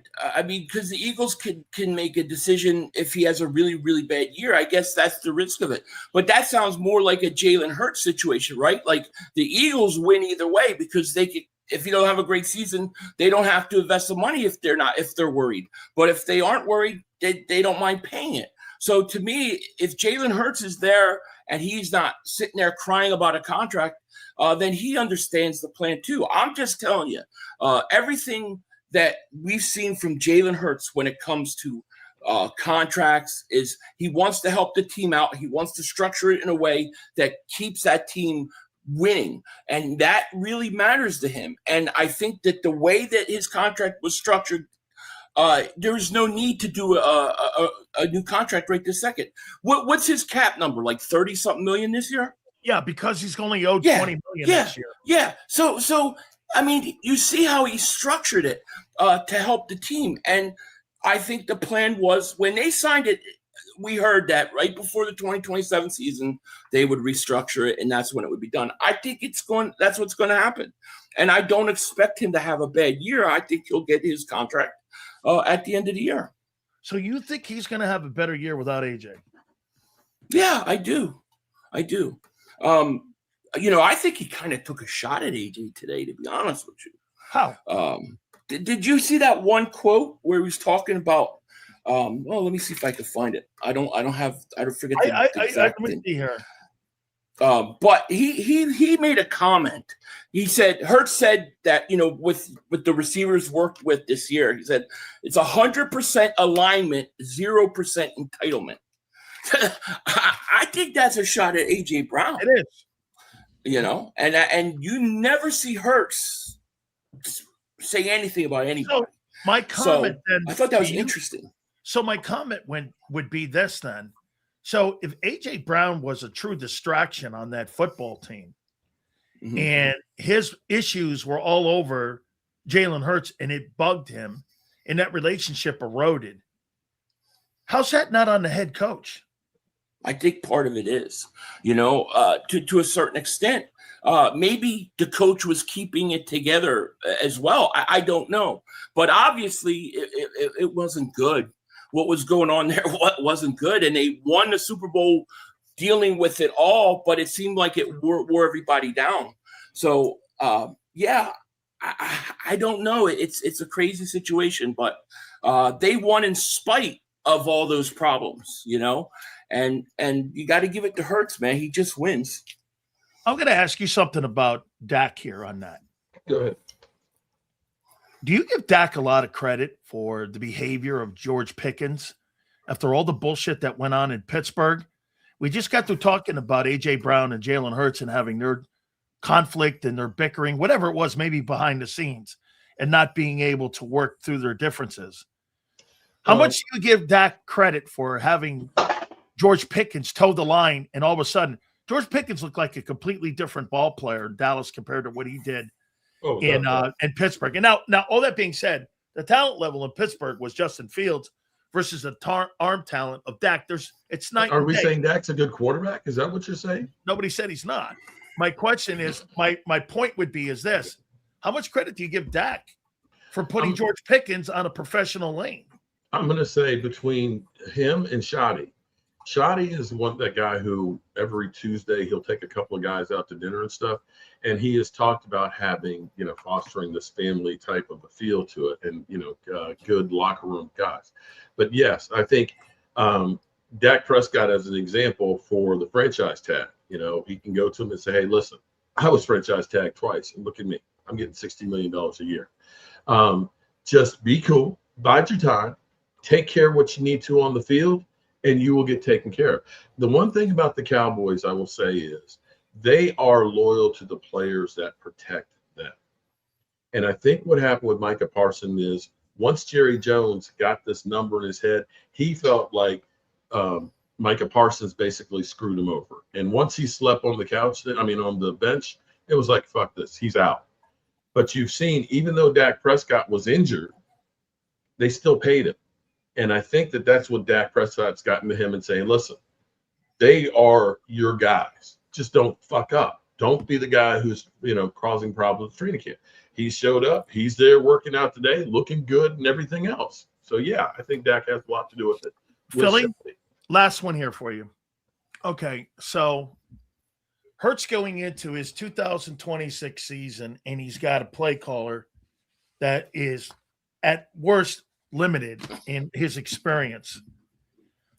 How do you feel about the organization, again, putting a guy like that in a position with a quarterback that's got a Super Bowl window open, where you look on the defensive side? Mark, look at this. Look at these guys that are going to get paid on defense. Davis, Carter, Q, Cooper. One day, Jahad Campbell potentially. Look at all those players elevating and going forward. I don't see anybody on offense elevating, especially off of last year. Why wouldn't you think that they would put a more – I heard Jalen talk today. You know what he said? I wrote a quote down here. My job is here, and I'm here to help. I'm here to help Sean Mannion. I mean, shouldn't you have somebody that's on the same level as your Super Bowl MVP quarterback, being able to understand what your offense is trying to accomplish this year and in your spring or in your summer practice here? Don't you want somebody on the same level? Like what? So you wanted them to hire a Super Bowl offensive coordinator? No, I wanted them to hire a competent coordinator. Well, how do you know he's not competent? Because like, I don't. What makes you think the Eagles are so incompetent that they're going to hire a guy that's incompetent? Okay, you think he's qualified to be the offensive coordinator, having never called plays? Yeah, I do. I think so. From everything we've heard, from what came out of Green Bay, from everything that the Eagles, everything we've heard and not seen. You're right. Well, yeah, but that's only because we haven't had a chance to play a game yet. Give it time. But no, and then they also kept the offensive coordinator from Tampa a year ago. He's there to help too. So it's not like he's by himself. But who was available that they passed up on that was out there. So I mean, to me, I think if they like him, if they think he's a good young mind, I think that Howie and stuff, I think you got to trust it. That's what I think. All right. Mark, I got to give you the same side on this. Hey, Christian Parker could be taking the test and the Vic Fangio test. Mm-hmm. It's like going for the lawyers in the bar. Guess what? Just because I show up to the bar doesn't mean I'm a lawyer.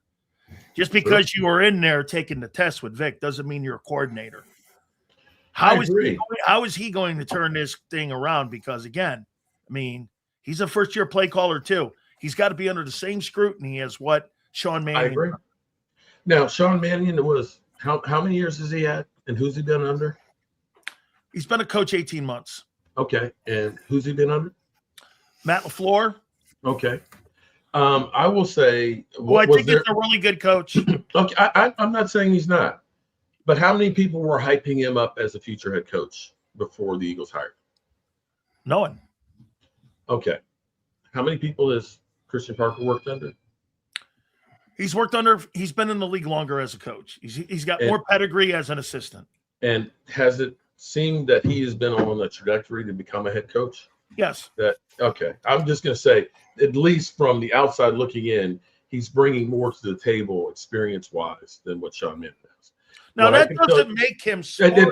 It doesn't. But here's what I'm going to tell you is a good sign is how the players are already emulating him. Because, see, ultimately the players will become like the coach. If you got a docile coach like Tony Dungy, they're more cerebral.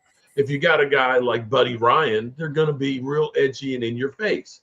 And the players are buying into what Christian Parker is doing. They are beginning to be, a little bit arrogant, a little in your face and things.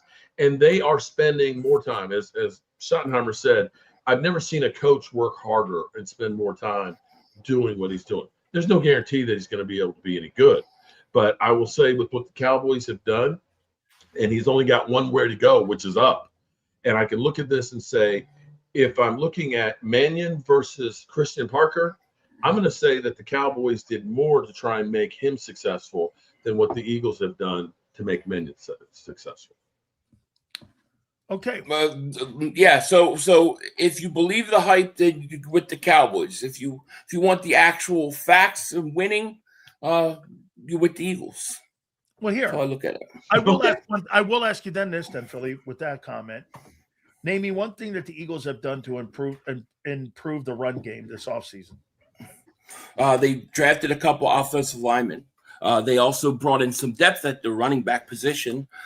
So I think those are two ways. If you don't want to include health, so wait a minute, you're relying on rookies to lead your offensive line. You jumped on me about Caleb Downs. No. You said Caleb Downs was going to lead your defense.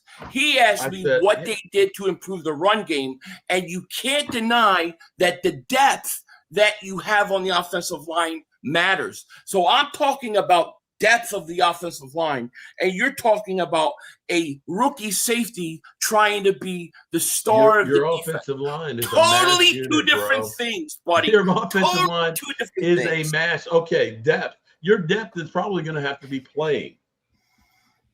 We'll see. You don't know that. You don't know if Landon Dickerson's healthy or can't. You better hope they're not. Are we at 15 surgeries right now? 15. Hold on here. I got a good I don't video know. for both of you guys.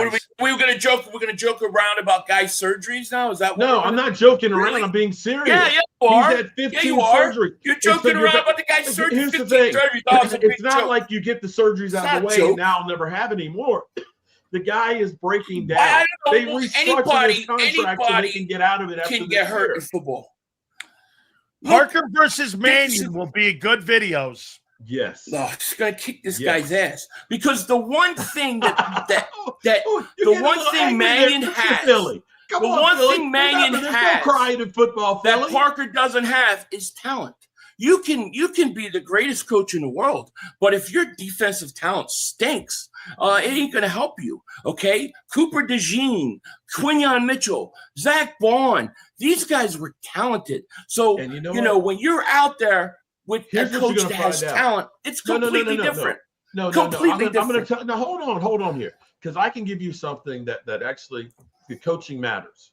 Okay, we had Al Harris here, and when Al Harris was here, Diggs ended up having 11 interceptions that season. Deron Bland had more pick sixes than anybody ever in the history of football. You know how many interceptions he's had since they got rid of Al Harris? 2.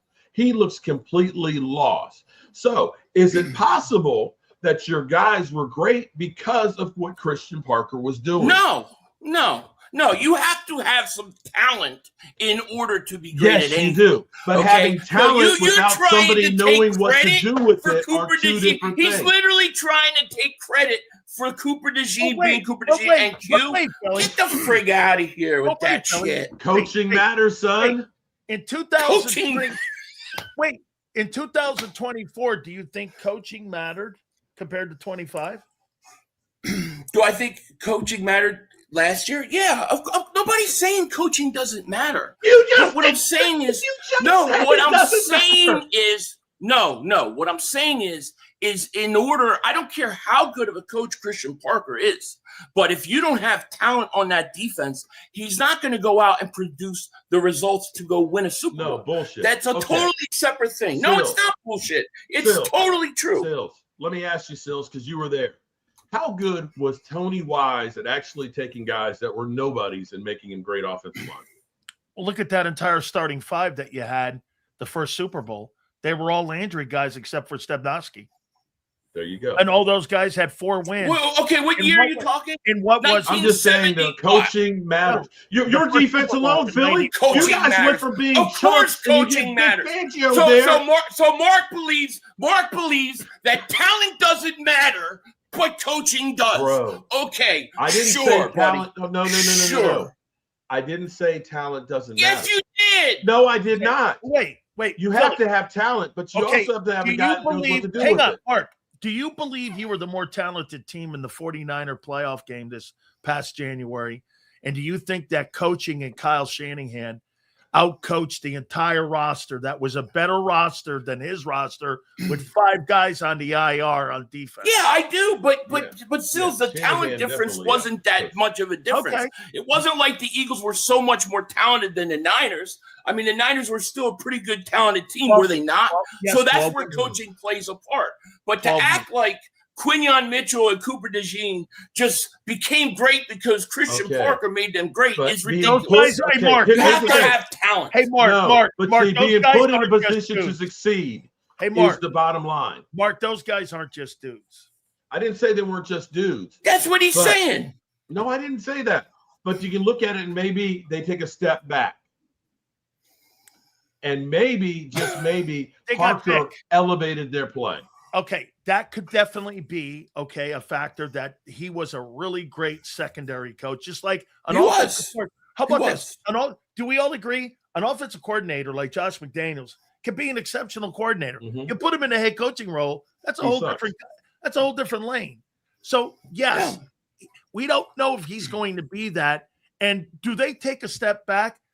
See, here's why I don't think they take a step back, Mark. You still got the architect in the building. Right.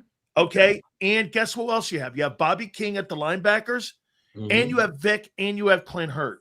So I think when you have that dynamic, in my opinion, look, I don't think there's a better defensive coaching staff in the NFL than what the Eagles have. I think their offensive coaching staff is at best in the bottom 10.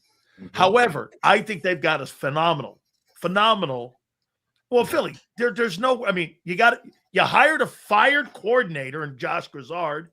You hired a guy who's never been one. To sit there and say that they're one of the top offensive coaching staffs in football would be ridiculous. I'm not saying they're the top offensive coaching staff. Defensively, I think they got the best defensive staff in all of pro football. And I'm not saying Christian Parker isn't a good coach, because I really like Christian Parker, but he was able to do what he did because he got to mold talented guys. I mean, we don't see Keely Ringo's not Champ Bailey right now. Right? Where's Keely Ringo? I don't see Champ Bailey. So he didn't help Keely Ringo. So it doesn't always work if you don't have the talent. You got to start with the talent, and then you can mold that as a coach. That's what I think. And that's why Dallas is going to fail. Dallas is sniffing around Vita Vea. What do you make of that? I hadn't heard that one. That would not be where I necessarily am looking. I got that little tidbit from somebody in the Bucs front office. If I had $1 for every tidbit that you said on here. Well, we're pretty good here with that, since all you got to do is just text Jerry or Michael Irvin. Okay, well, we'll see if that's the case. But if you put Vita Vea next to Quinn, I'll tell you what, bro. That's pretty good. You're not running the football. And he only wants 22 because he's 31. Yeah, well, we'll see. But I think he's, reportedly he wants on the West Coast because I think he played his college ball out there. Yeah, he did. And Sean McVay's kind of like, nah, we're okay. Yeah. I think it's Shanahan actually with the dude. The 49ers get that guy.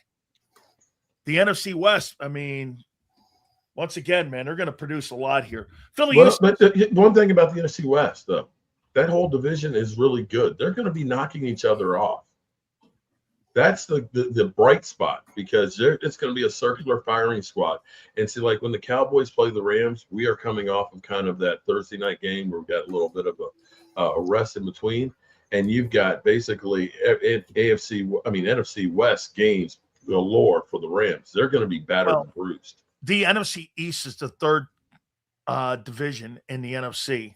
It's the North and the West that are the two best. Yeah. And the South stinks. So, but I do agree with Philly. I do think the NFC East is going to be improved. Last one, boys. Philly, you're still hanging on going into camp. I'm going to give you guys two last shots at this. Going into camp today and then going into the regular season. You still got 13 wins this year, Philly, for the Eagles? Yeah. Okay. Yep. Mark, how about you for the Cowboys? I still say 11, possibly 12.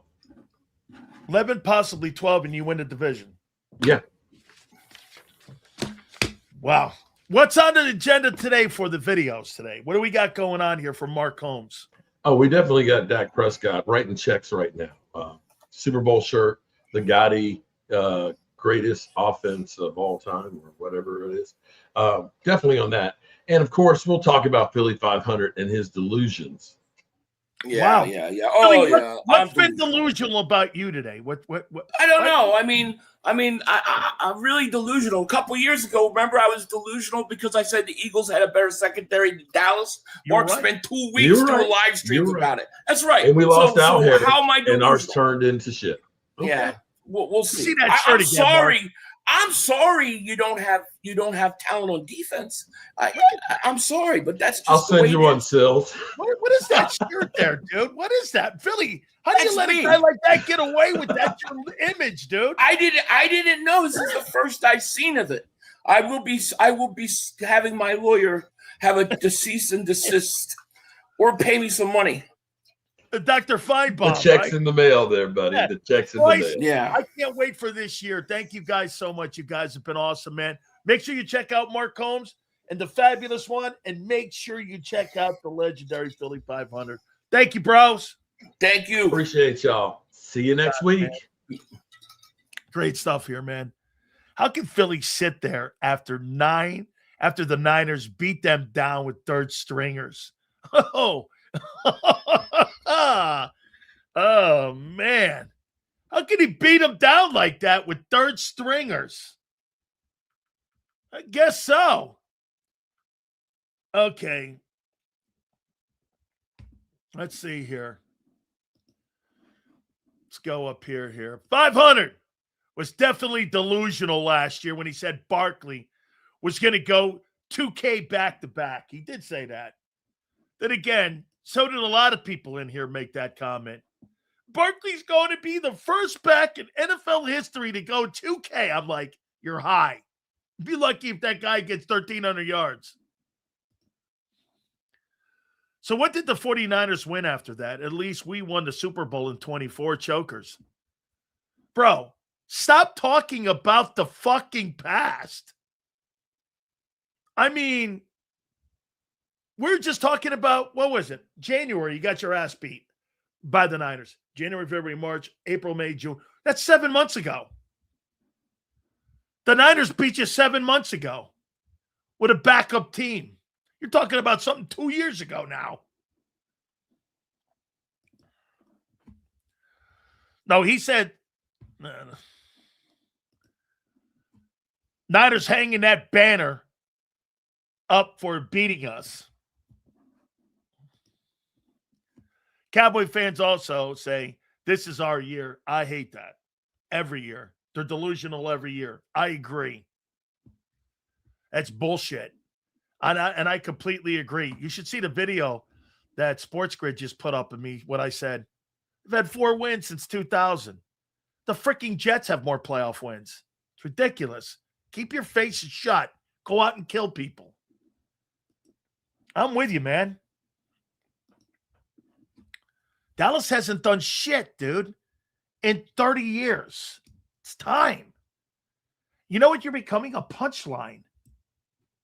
The Cowboys are in the longest drought. I want to show you guys something about the Cowboys. So the Cowboys, year to year, I'm going to show you this.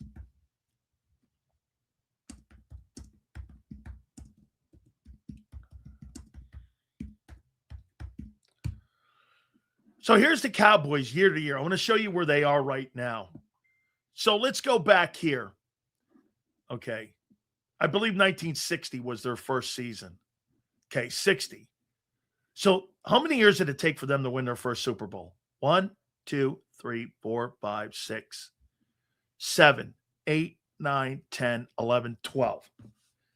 They went from 1960 until 1971. Took them 12 years to win the Super Bowl. Okay? Now, their last Super Bowl was in 1995. How many years has it been since they won their last Super Bowl?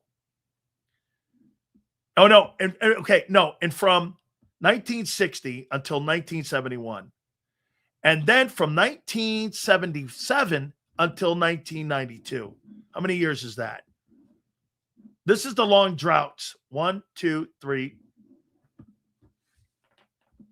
4, 5, 6, 7, 8, 9, 10, 11, 12, 13, 14 years when they won their title in 92. So you went 12 and then 14 years. 1995 was your last Super Bowl. 1, 2, 3, 4, 5, 6, 7, 8, 9, 10, 11, 12, 13, 14, 15, 16, 17, 18, 19, 20. 21, 22, 23, 24, 25, 26, 27, 28. It's 29 years since the Cowboys won their last Super Bowl. It's the longest drought in team history. Your first one was 12. Your second one was 14. Your third drought is 29 years. Dude, how are you barking about Super Bowl when you haven't done shit and you haven't been to an NFC Championship game in 29 years, let alone get to a Super Bowl?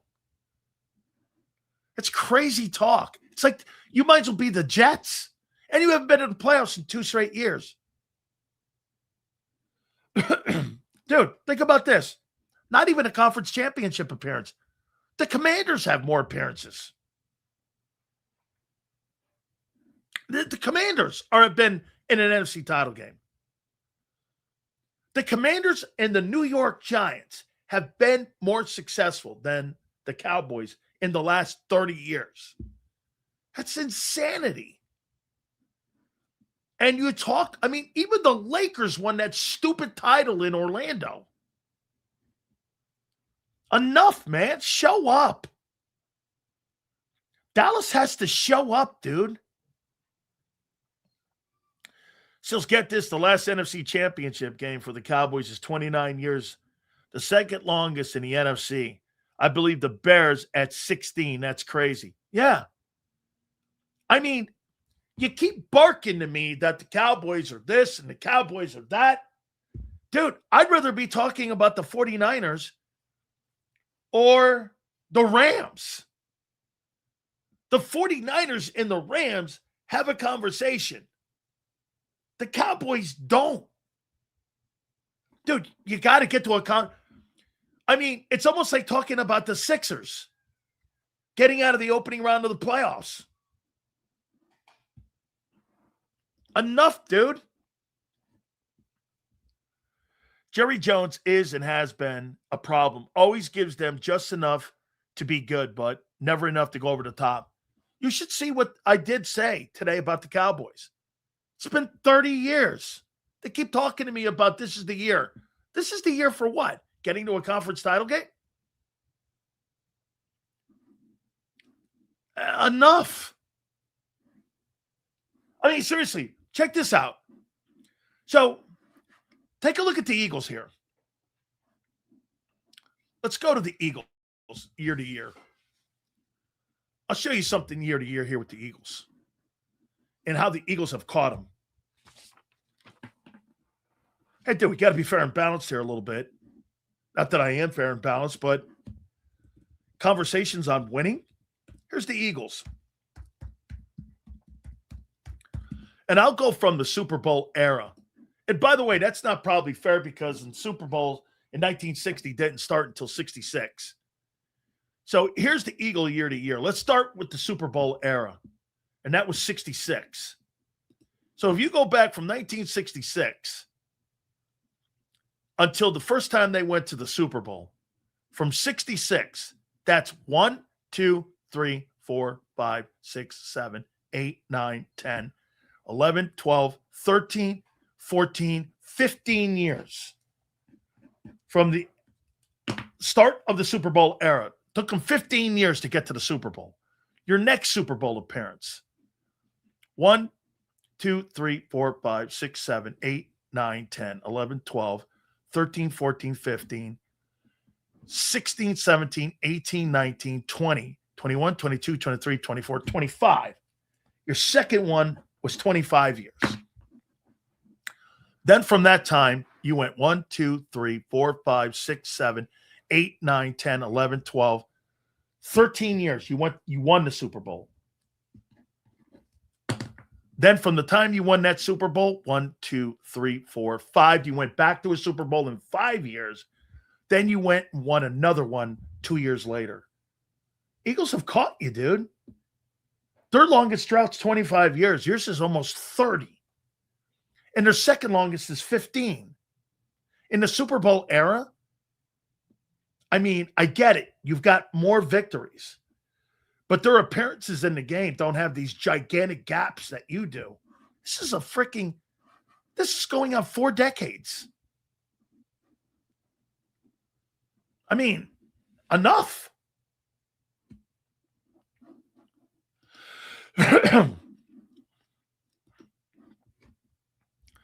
Last time Dallas won, we were still down with OPP. Nice. Imagine if the Cowboys never pulled that trade off for Emmett. We'd be talking about 40-plus years. Yeah, Jimmy worked the magic. When Coach Johnson got to Dallas, dude, there were nothing but 35-year-old guys on that team. I was there. And it was a train wreck. And Jimmy was like, there's no talent, no speed, no nothing. There was no speed on that team.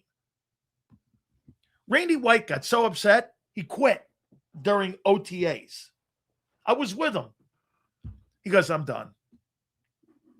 He goes, I'm done. Eugene Lockhart quit. A whole bunch of people quit because Jimmy expected to have speed, and there were no speed.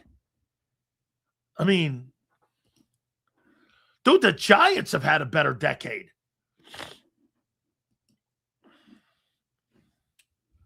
In the simplest terms, the Cowboys haven't done anything since the implementation of the salary cap. Doesn't that mean they had to buy their Super Bowl since they were the most lucrative team? Dude, are you under the impression Jimmy Johnson didn't build that team through the draft? And through players that were there from previous under Landry? Who did Jimmy buy? Tony Casillas? Who did he buy? He drafted Emmett. Michael Irvin was drafted. Troy Aikman was drafted. Mark Stepnoski was drafted. Larry Allen was drafted. Eric Williams was drafted. Who did they buy? They didn't buy anybody.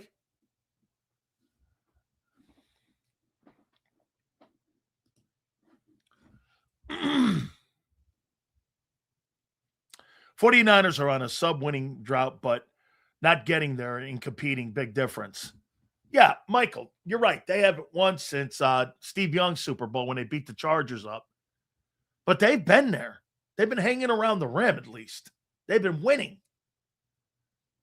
Okay? Dude, Haley cost them nothing.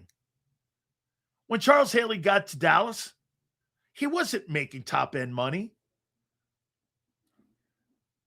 And by the way, that was a trade. I mean, they didn't pay him big money. Jimmy traded for him.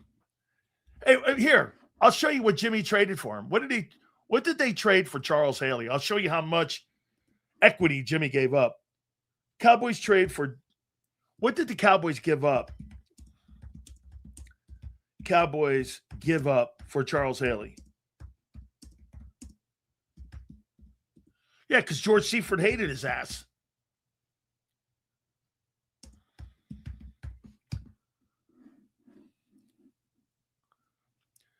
Dallas traded a 93 second rounder and a 94 third round pick for Charles Haley. That's pretty good equity. Okay? And get this. And acquired Haley, sent to San Francisco. 1993 second round pick, 56th overall was Vincent Brisby and some other dude in the third round that never panned out. Dallas would go on to win 3 Super Bowls with that guy. And it was the final pinch in the entire cog on what made that whole team work, especially on defense. Get this.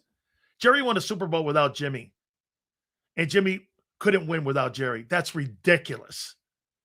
Every single coach on that team, every single player on that team. Dude, I love Barry Switzer. Barry didn't do shit, personnel-wise or anything-wise, on that football team. Are you under the impression Jerry Jones built that team?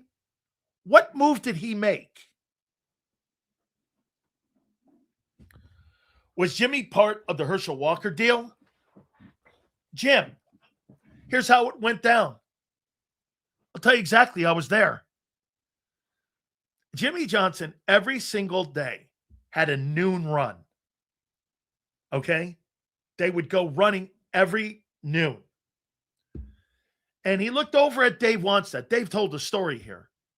And he looked over at Coach Wannstedt and said, we got to trade Herschel Walker. What's the point of having him? We're not going anywhere with him. And Dave went, what do you mean he's our best player? Herschel's coming off a 1,500-yard year, 700 receiving. And Jimmy goes, we got to trade him. So he calls up the Cleveland Browns.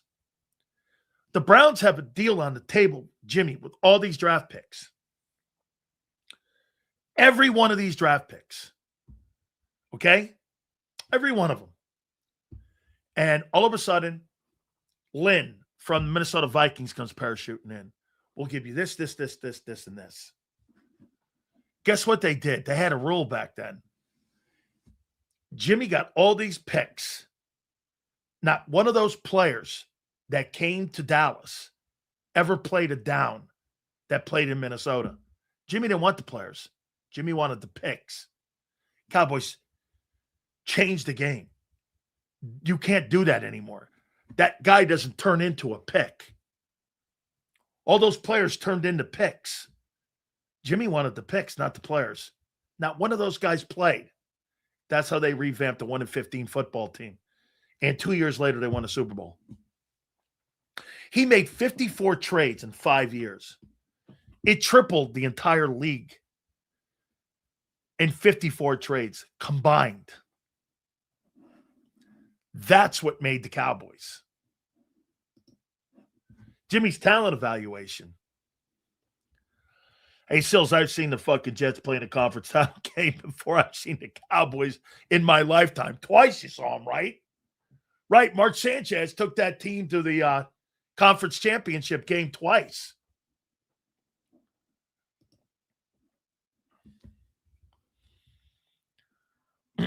I'll tell you, Ewing, in a minute. So even if we talked about the last decade, the Cowboys had some really good teams. They have. And the fans can't always blame the front office, not hold their players accountable. I agree. Here's exactly what happened. Coach Johnson, when he got to Miami, wanted to trade Dan Marino immediately to Pittsburgh. Had a deal on the table with Neil Donahue. And Neil Donahue and Jimmy and Bob Ackles had worked the deal out to send Dan Marino back to Pittsburgh. He needed to build a running game. If you think about it, in the entire time that Dan Marino, I'll show you this. In the entire time that Dan Marino was in Miami, how many 1,000-yard rushers do you think they had in Dan Marino's time? They never were an effective run team. Here, Miami Dolphins, I'll show you something compared to what Jimmy did in Dallas. Year to year record. And you go down the lane here, and if you look at the leading rushers under Dan Marino, so let's go to Marino. There's Dan, Parmalee, no 1,000 yards. There was only one back. His name was Abdul-Jabbar. Only one guy had 1,000 yards in the entire time during Dan Marino's time as a passer. And that was, believe it or not, his name was Kareem Abdul-Jabbar. And he actually played at UCLA. Yeah, here it is right here. What year did Jabbar get 1,000 yards? And in 96 was the only year they had a 1,000-yard rusher.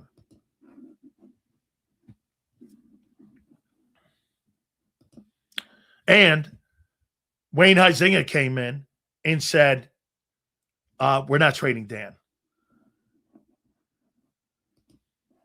Marino called that team. He passed for $5,000 in a run-first era.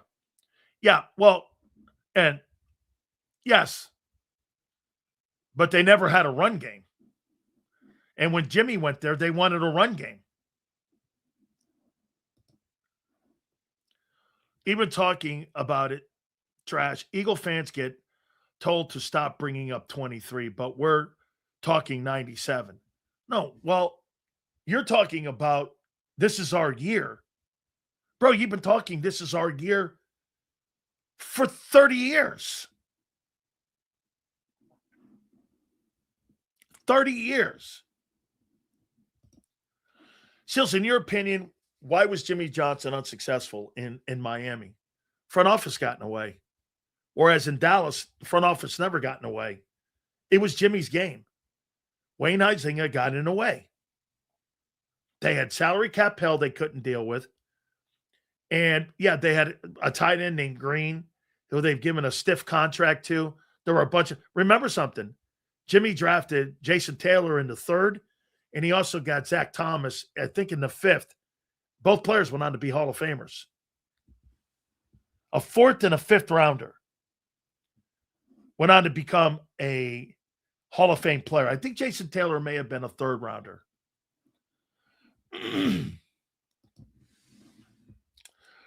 Marino was amazing. Montana was my favorite quarterback, but learned to pass watching Marino. up and down. Michael, the difference between Joe Montana and Dan Marino was front office.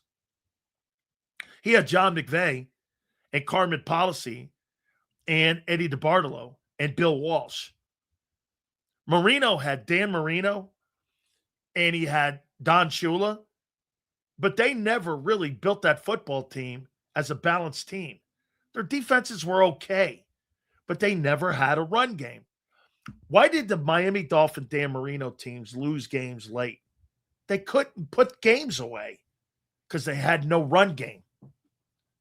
I mean, the Dallas Cowboy teams, look at the Eagles, the 24 team and the 22 team, the 17 team. How did you guys win? You put teams away. I mean, you put teams away. It was just never built right.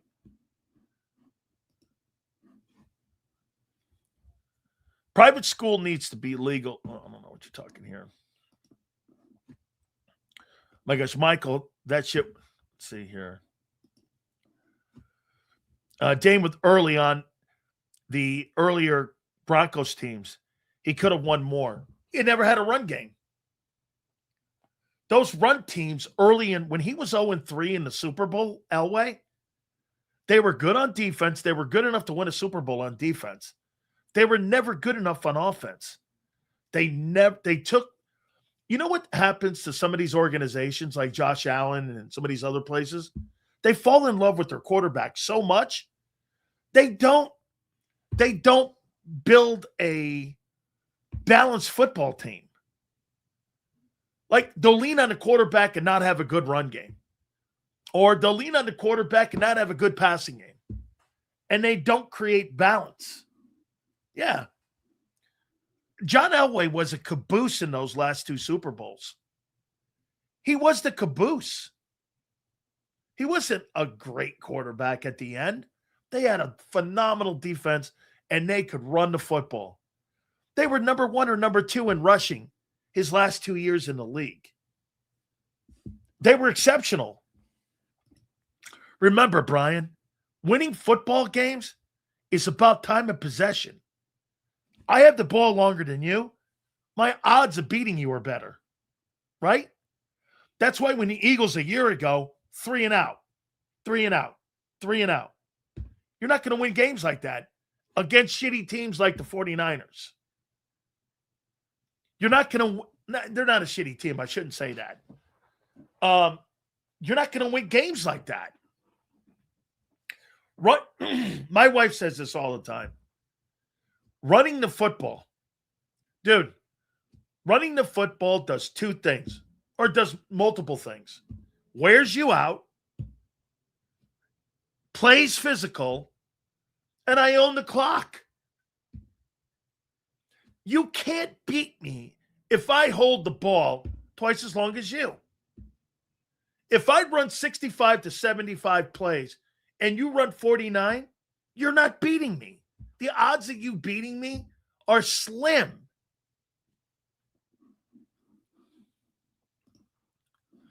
Personal question. When did you fall in love with football? What other sports you play? Well, I was a great wrestler. And I was a phenomenal baseball player. And I was going to be drafted by the Mets. Bobby Valentine came on here and told you that Davey Johnson and the Mets were going to draft me. They sent me to Pawtucket. They were going to send me to Alaska to play, but I never went there. I went to the Show Me Baseball camp they sent me to. The Mets were going to draft me like in the 3rd round, and I played in the Cape Cod League. I went there for a summer. My first love was baseball. Yeah, Bobby came on here. Bobby was the third base coach, and Bobby threw pitching. He threw batting practice to me. I did really well. Davey Johnson was there, and this was when I was at Stanford Catholic. I don't know. I think I hit 330 that year, played right field and catcher. And I think I had 19, 20 bombs. And then that's when they sent me up to Connecticut, or sent me up to Cape Cod in Boston. I played there for a summer, did very well. majority of the time behind the plate. I really didn't start falling in love with football until probably my junior year in high school. I grew up a baseball guy. Oh yeah, I was 63-2 in wrestling.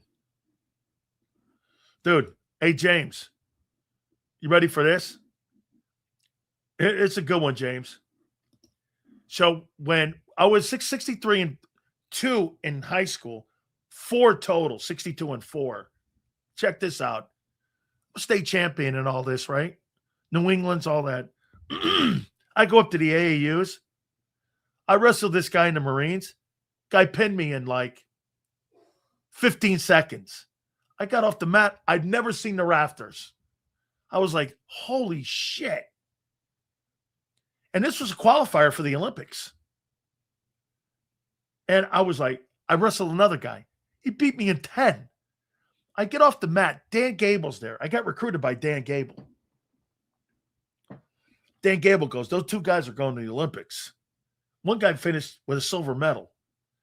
And I was like, And so Hayden Fry gave me a scholarship, and Dan Gable wanted me to. My daughter met Dan Gable. I'm friends with Dan, and he recruited me to wrestle at Iowa.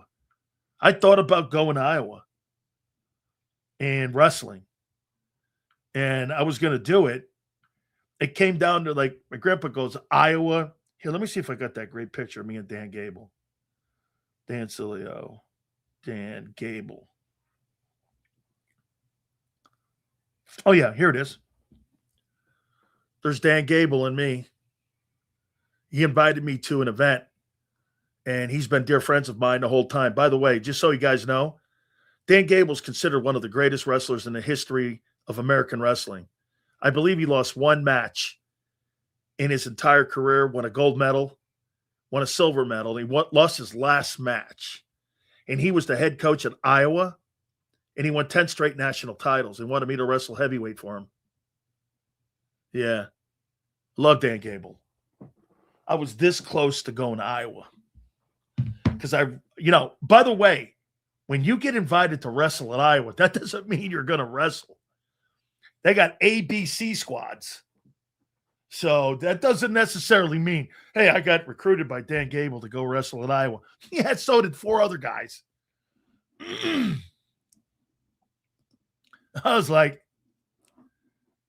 no, I was like, yeah, no. Yeah. Dan, how did you meet The Rock? I was down at the University of Miami. He was a sophomore. He was a backup player. Said hi to him. He goes, oh my God, you're like wrestling. I mean, you're like a weight room legend. And my records still stand today.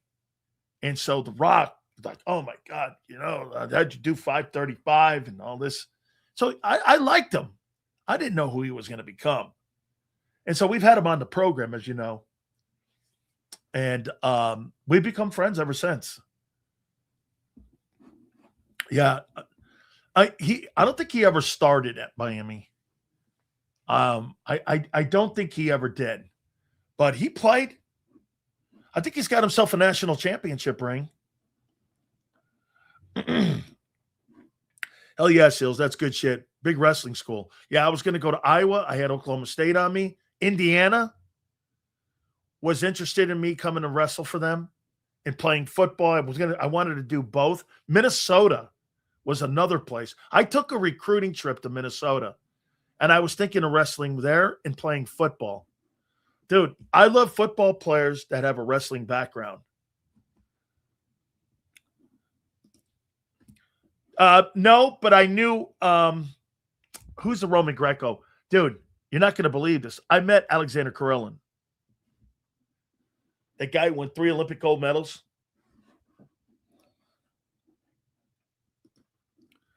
Was Lorenzo Hampton possibly the biggest Miami bust of all time? Dude, I played against that guy in college when he was at Florida. He was unbelievable. Him, John L. Williams, and Neil Anderson. Those 3 backs played against us. They were in the same backfield. Those 3 dudes ran the wishbone. I mean, they ran the wishbone at us. They killed us. 28-3.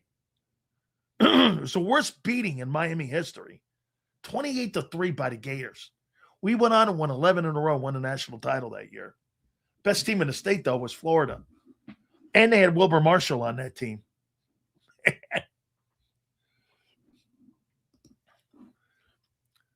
I'm listening late. The Cowboys drought isn't longer than the Eagles. Well, once again, dude, the Super Bowl didn't happen in 1960. The Super Bowl happened in 1966. So let's use the Super Bowl era. Okay, I'm not using championship. I'm using the Super Bowl era. And the Cowboys do have a longer drought. 1960, Super Bowl didn't start till 66. The Super Bowl era started in 1966. The Cowboys have a longer drought. Okay? Hey, Zander, real quick. Folks, all good?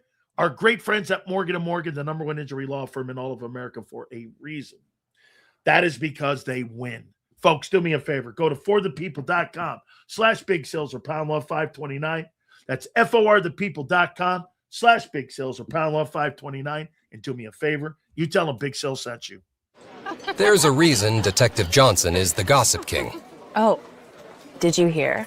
Jackie and Tom are getting a divorce? Sad. Well, I heard that Ashley Had work done on her face? Yeah, oof. Just like there's a reason Morgan & Morgan is America's largest injury law firm.